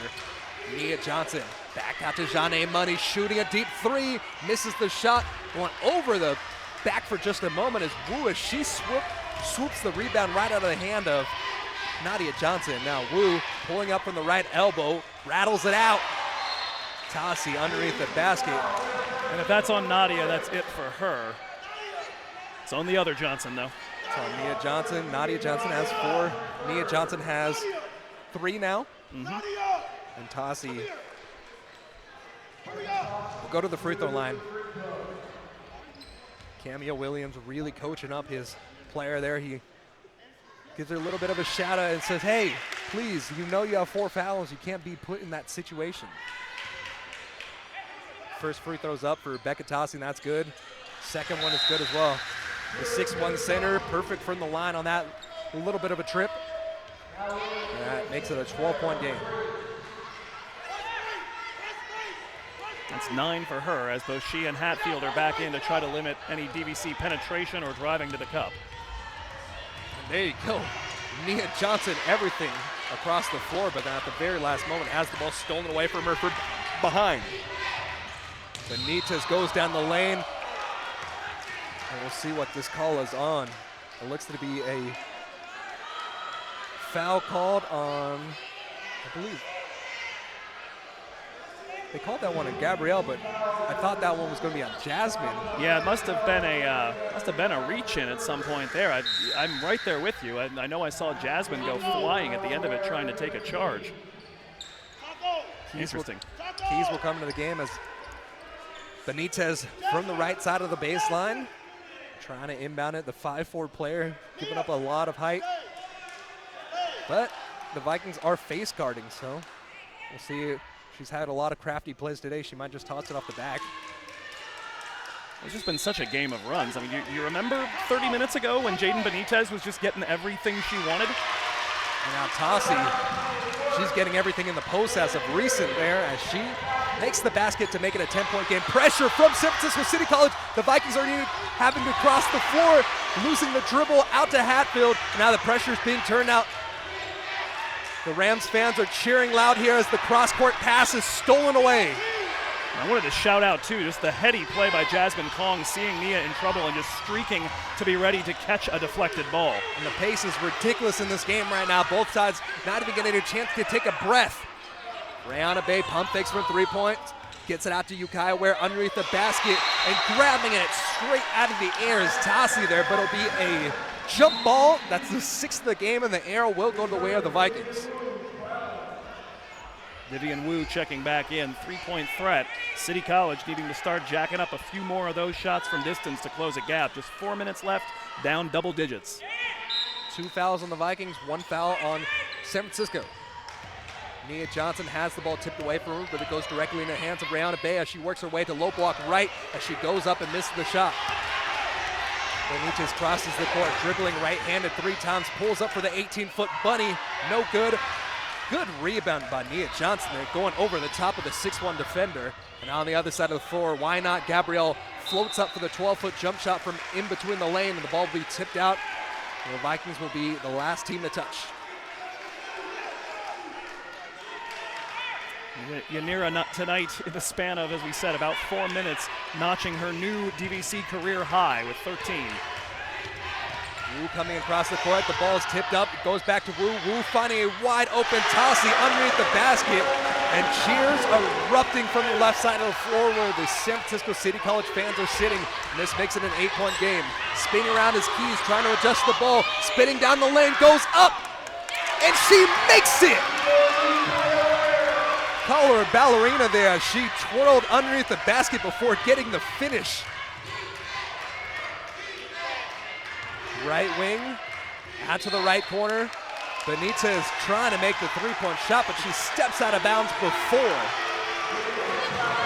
Booze raining down, and this is a fun atmosphere. And you would figure the folks over in that corner probably would have the best view of that, so makes you wonder if there was something to boo about. Keys comes off the floor, Janae Money checks in. Jackson, who's had some quality minutes, will come in replacement of Tassi, as Tassi will get a few minutes of break before possibly coming back for the last moments of this game. Inbound out to Rihanna Bay. Rihanna Bay bounce past Nia Johnson. The Vikings break the pressure. Jasmine Kong has the ball as she works along the right wing, working to the top of the key, now between the circles. Dribbling between the legs. Strong defense call here, and a little bit of what sounds like a cowbell for a second. The ball was tipped, so the Vikings with 8 seconds have to work from beyond half court. Crossover dribble, gets to the right elbow, kicks it out. Rihanna Bay steps up, and that's good. Baseline jumper, and the Vikings take a 12-point lead. That was a creative little flip shot, and the foul from behind called on Rihanna. That'll be her 3rd. Rihanna Bay with those quick hands, but there she got caught in the cookie jar.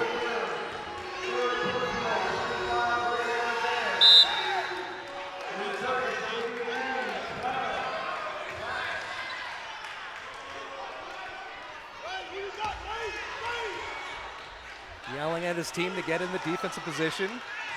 Benitez will inbound it from their side of the floor, and Wu will get the inbounds pass. 6 seconds to cross it, and it crossed there.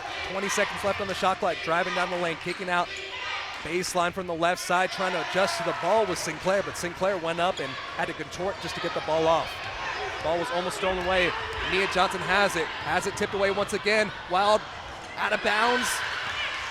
And Hatfield gets the steal. Hatfield, 2-on-1 game. Left wing 3, curls out.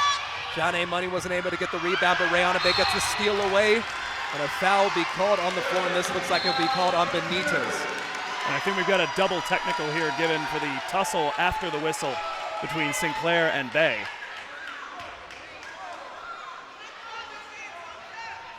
Two feisty defenders really putting it all on the line tonight. And 3 monster rebounds / steals there for Bay in the last handful of possessions. It's not showing up as much on the score sheet. She does have 12 tonight, no slouch there, near her season average. But it's those things that can sometimes go missed in a live call if you're not looking for them. Yeah, this game has really been a game of runs.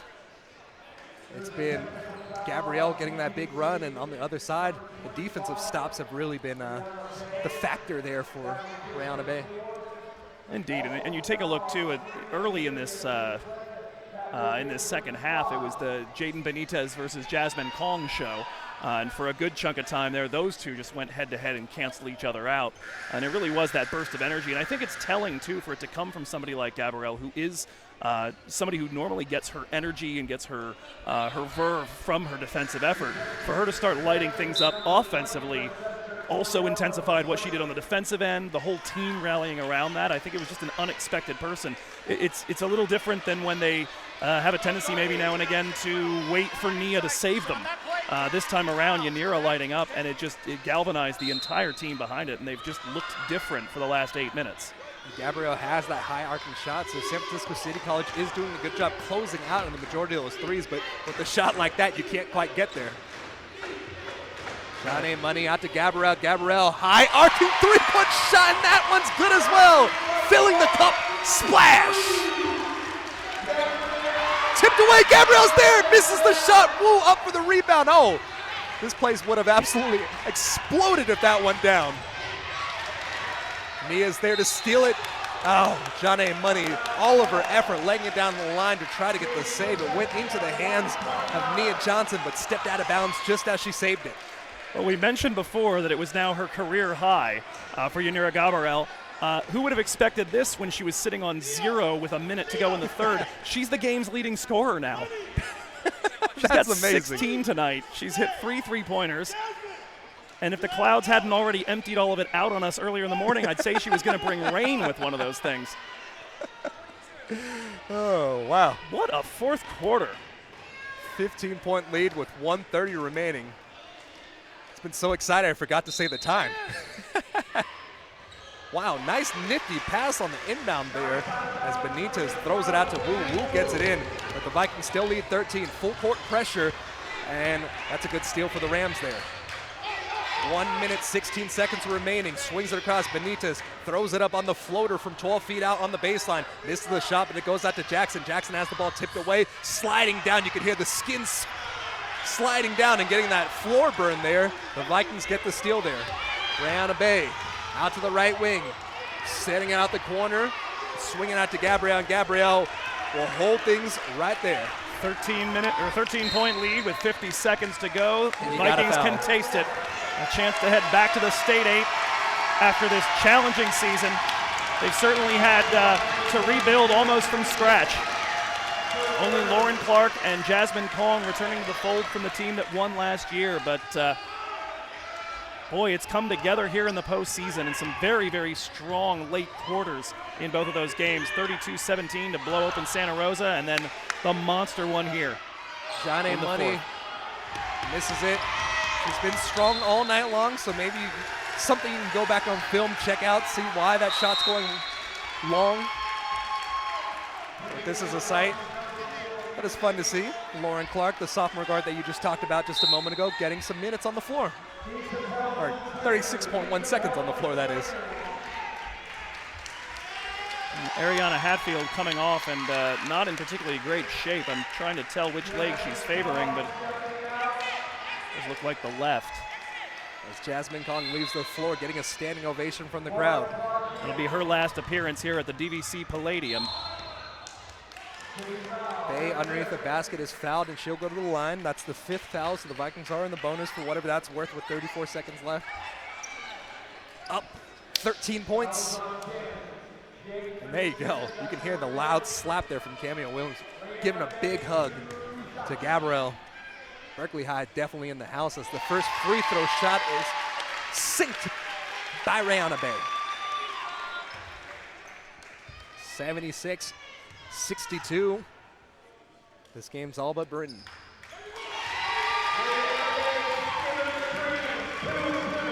Benitez bringing it across the floor, and this will likely be the last possession of San Francisco City College as Wu lines up the three-point shot.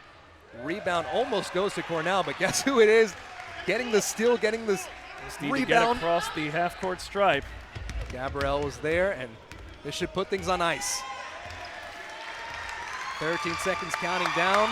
We'll see if they foul. Looks like they won't. And of course, how fitting it is for Gabrielle to have the ball in her hands as this one comes to a conclusion, and the Vikings have punched their ticket to the State 8. 77-62 is our final, and the net is ready to be cut down. Ladders are up, and a lot of players today who earned the right to get up there and snip off their piece of it. Ukiah Ware, a monster underneath.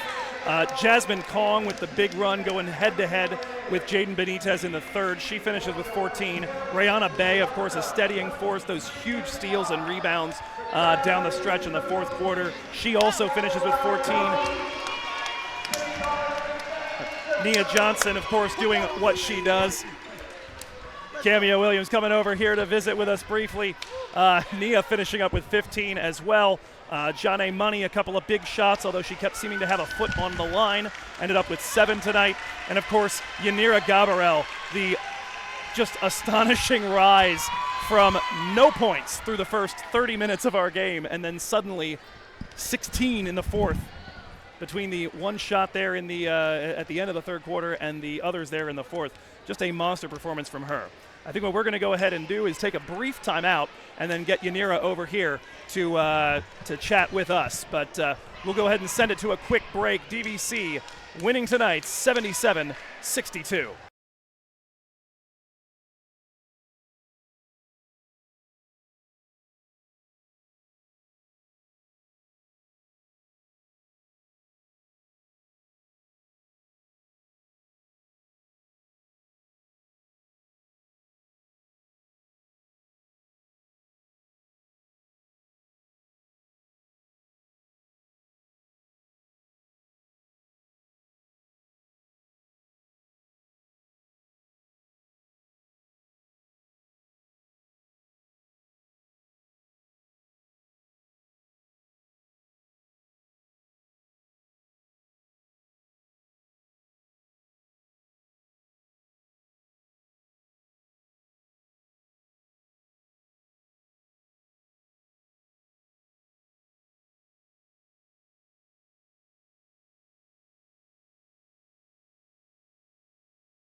really couldn't see the time. He kept texting me. How much time's left? How much time's left? How much time's left?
Here. Yep. There. Okay.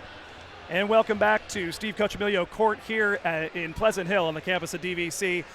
Your final score, which we're going to leave on that scoreboard, I think, for the next month or so. DVC 77, City College 62, and we're joined here by tonight's player of the game. There were a lot we could have chosen from, but there was nobody who had a bigger effect on the way this went than Yanira Gabriel tonight. 16 points to lead all scorers despite being on 0 with a minute to go in the third. First and foremost, it was a tough game through 3 quarters, really, really back and forth. What was the mood like at the halftime break tonight? I mean, honestly, we wanted to just come together and just do it for Vaughn, honestly. That's what we wanted to do. Now, you're obviously somebody who kind of makes your money on the defensive end a lot. You've had a couple of games where you've come out and provided a scoring boost off the bench. Seemed very appropriate that first bucket, the one that seemed to turn things right at the end of the third, came on a rip steal and a putback. You guys have been big on the pressure all season. What was the mission on that play? I mean, I don't know that you ever dream of that actually happening. I mean, I do. I mean, it was just lock-up defense, honestly. That's what it was, just lock-up defense. Try to get him to turn it over as much as we can, and then get the bucket and score. That's it. Now, that, of course, explained your first bucket. How do you explain the rest of the fourth quarter you had there? I think it was 11 points in about a 3-minute span. Every one of those rainbow threes hitting the bottom of the cup. What happened? I decided I seen the basket. It was wide open. I said, I got to shoot it. I got to score some points. We got to win this game. Looks that much bigger in a moment like that, Yep. huh? Well, we are pumped beyond belief that you got every single one of those. I think we won roughly by your point contribution tonight. Okay. 16 for you. DVC win by 15, so we won by a Yanira. And just a wonderful effort from you as well as from your teammates. Talk a little bit, if you will, about Jasmine going head-to-head with Jaden Benitez there in the beginning of the third. Real boost that she gave to the team. I mean, Jasmine's a lock-up defender, and then when she wants to get hot and play on offense, it's a done deal. She's a strong player. And, of course, Nia, 15 points herself as well. Another, I believe, 15, maybe 14, something like that from Rayana. Just a total team effort. This team has had to come together, largely strangers going into the season. You know, a championship team last year, but rebuilt with just one returner out of the ones who made the largest contributions in last season's team. Do you like where they're headed at this point going into next week's State 8? Yeah, I'm loving it. We're together. We're ready to win state. We're just ready. All right. Well, you heard it from her. Ready to win state. That's going to get started on Thursday down in Lemoore. We'll be back in just a moment, myself and Max Agress, to take you through a little bit of post-game wrap and send you to your dreams of green in just a little bit. We'll be right back here from Steve Cochimilio Court.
Finally able to see the beautiful faces on the other side of this camera this whole entire year long.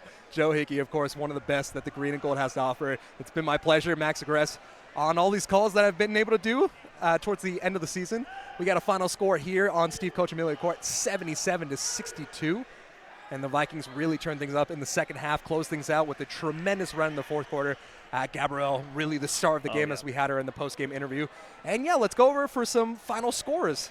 Well, so we have, first off, I mean, as we said, a bunch of players with 14 plus. You've got Jasmine and Rayana. Rayana, a big part of the early going.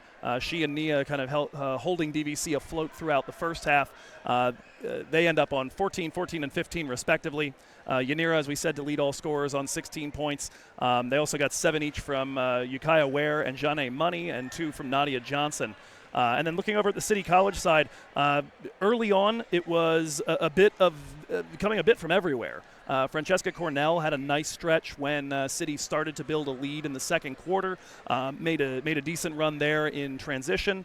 We saw Jaden Benitez taking over in the third quarter, and that battle between her and Kong was such a big part of that. She finished with 15. Becca Tassi, we were wondering with a few of the folks nearby why she didn't see more of the floor. Honestly, 13 points for her. It seemed especially down the fourth quarter she could get whatever she wanted, and she never picked up foul number 4. And so you wonder about that a little bit from a decision-making process. She hasn't started a ton. Maybe it's a conditioning issue. She certainly looked a little rough when she finally did come out. Nope, my mistake. That was Hatfield. Hatfield was the one that came off. There were 2 6-footers. Yeah. How many of those do you actually see in community college basketball? So, you wonder maybe a little bit about that. Certainly when they had the size combined with Benitez, City College was able to make some things happen. The fourth quarter, a completely different story for them. DVC outscoring them 25-10. That's how it goes. And the biggest thing the thing that stood out the most about the way that San Francisco City College played tonight was the fact that they had these bigs on the floor, but they were able to really rock with it and still keep up with the way that the Vikings played. That was a really big thing, and that was one of the key things that I was looking out for coming into this game. And as we see, in the first half they were able to keep up, but in the second half the conditioning of the Vikings, despite the fact that they have such a shorter roster, it just carried through. It just shows hard effort conditioning and says everything about the players and the coaching staff willing to put everything on the line. Well, and that'll be an interesting thing to see now in Lemoore next week. That tournament is an absolute test of your conditioning. After having a week between the end of the regular season and your first round game and a week between first and second round, you now are going to have 5 days to get ready for the quarterfinal. And if you win that, you play in the semifinal 2 days later and in the final the next morning. And it's exhausting. I remember last season being amazed that the Vikings could keep it up for as long as they did, and seeing at the very end of it them and Moore Park just looking like 2 boxers in round 12, just staggering with each other and trying to find that last haymaker. And luckily for the Vikings in that situation, they were already up 4. And Moore Park couldn't find it. It'll be interesting to see how that goes, because I think the only team we've seen tire out DVC was San Joaquin Delta. And that's who might be waiting in a potential semifinal or final if the Vikings can get there. And let's pass it on to see some of the other scores that occurred while this brilliant game happened tonight. Indeed. Actually, earlier today, I'm not entirely sure why. It might be that Butte also has a men's team in there, but Sierra and Butte were done before our tip-off. Sierra College, fellow Big 8 school, congratulations to them, 90-73 victors. So they will definitely be down in Lemoore joining us. We haven't yet gotten a result from the other Big 8 game between Delta and Redwoods. That will be interesting to see. Delta, the number 1 seed in the north. If they were to be upset tonight, DVC would take over as the lead seed from NorCal. They would get a better matchup, ostensibly, in the first round, and they would probably be playing then in prime time at 7 p.m. on the Thursday. Your other game, Merced Chabot, that one went right down to the wire, 66-63. The Gladiators from Hayward taking that one. So in the event that Delta won, you're going to have basically 3 Big 8 schools, 2 Bay Area schools. NorCal is going to have a very specific flavor to it. So with that, we'll send it to the final little segment we got here. So the Vikings, the defending state champions, the number 2 seed, they're going out of Lemoore for the State 8 tournament down there. And it's just going to be really interesting to see the conditioning that these players have, like you said. It's just that many games, basically 1 game, 2 days off, and then a back-to-back. It's nearly impossible, but they did it once in the past, and we'll see if they can do it again, right? Well, and as we said, it's an entirely different group, so maybe these ladies won't still be tired from last year, because only Jasmine Kong had to go through it. She's battle-tested. Jasmine, in particular, was somebody who had a moment kind of like Yanira's today, where she rose up in the second quarter. DVC in that final against Moore Park were down 15. Very, very early, and Jasmine hit a couple of threes. She had 3 of them in the second quarter, and it started to wake the team up. They began to believe again, and then during the third and the fourth quarter, Janae Anderson, one of the greatest shooters I've ever gotten to see in person, just took over and brought DVC home. So it's interesting to see that freshman star begin to materialize again for DVC. That was the way of it that particular season, was a different person every night. And you're starting to see a little bit of that here, even in the course of a few quarters. A little bit of Brianna, a little bit of Nia, a little bit of Jasmine, a little bit of Yanira, who saw that coming. We love it. It's fantastic. And it's what you need when you're going to go through a grinder like that. And so stay tuned for upcoming coverage. Just follow the Vikings Twitter page. So Vikings _athletics, if I'm not mistaken. That would be the Twitter page or dvcvikings.com. And I can tell you a little bit. I know SoCalCollegeSports.com is going to have the coverage for the video streams, so you'll be able to watch those. Basically, get as much basketball as you can stomach. That's going to be 4 games on Thursday for the women, 4 for the men on Friday. All 4 semifinals Saturday and the finals on Sunday. In the event that the women make it to the semifinal round, we'll also have the hometown call for that and a potential final on DVC Vikings Live Radio. I'll be making the trip. I just can't get down there on Thursday because I have to teach in the morning and it's too long of a drive. So I'll be watching along with all of you for that one. And again, I'll be making that drive Saturday morning. Hopefully the ladies give me a reason to head down to Lemoore. So with that, the ladies go down to Lemoore, and they have a record of 23-5, and we got a bunch of fun basketball still ahead of us, and hopefully they'll make it past it so we can have you and your dulcet tones on that call, right? I would love to do it. I hope that the mic has been battle-tested and can sustain a place as loud as that is likely to be. But one way or another, I'll be there if they can make it to that round, and I look forward to bringing it to you. There's nothing like a title defense. You've got the bullseye on your back, and you have to be the stronger team mentally and just keep on coming back. None of them realize that it's all different people. So particularly San Joaquin Delta has shown multiple times this season they don't care that it's several different, that it's mostly different players than it was last year. They want to take a whack, and DVC hopefully have learned a lot from facing Delta the first 2 times. And if that matchup comes up in a semifinal or a final, I like to believe they'll be ready for it. So for Joe Hickey right over here and myself, Max Agress, it's been an amazing season, and hopefully many more games to come here for this Vikings team. So with that, we bid you adieu. As always, roll on, Vikings.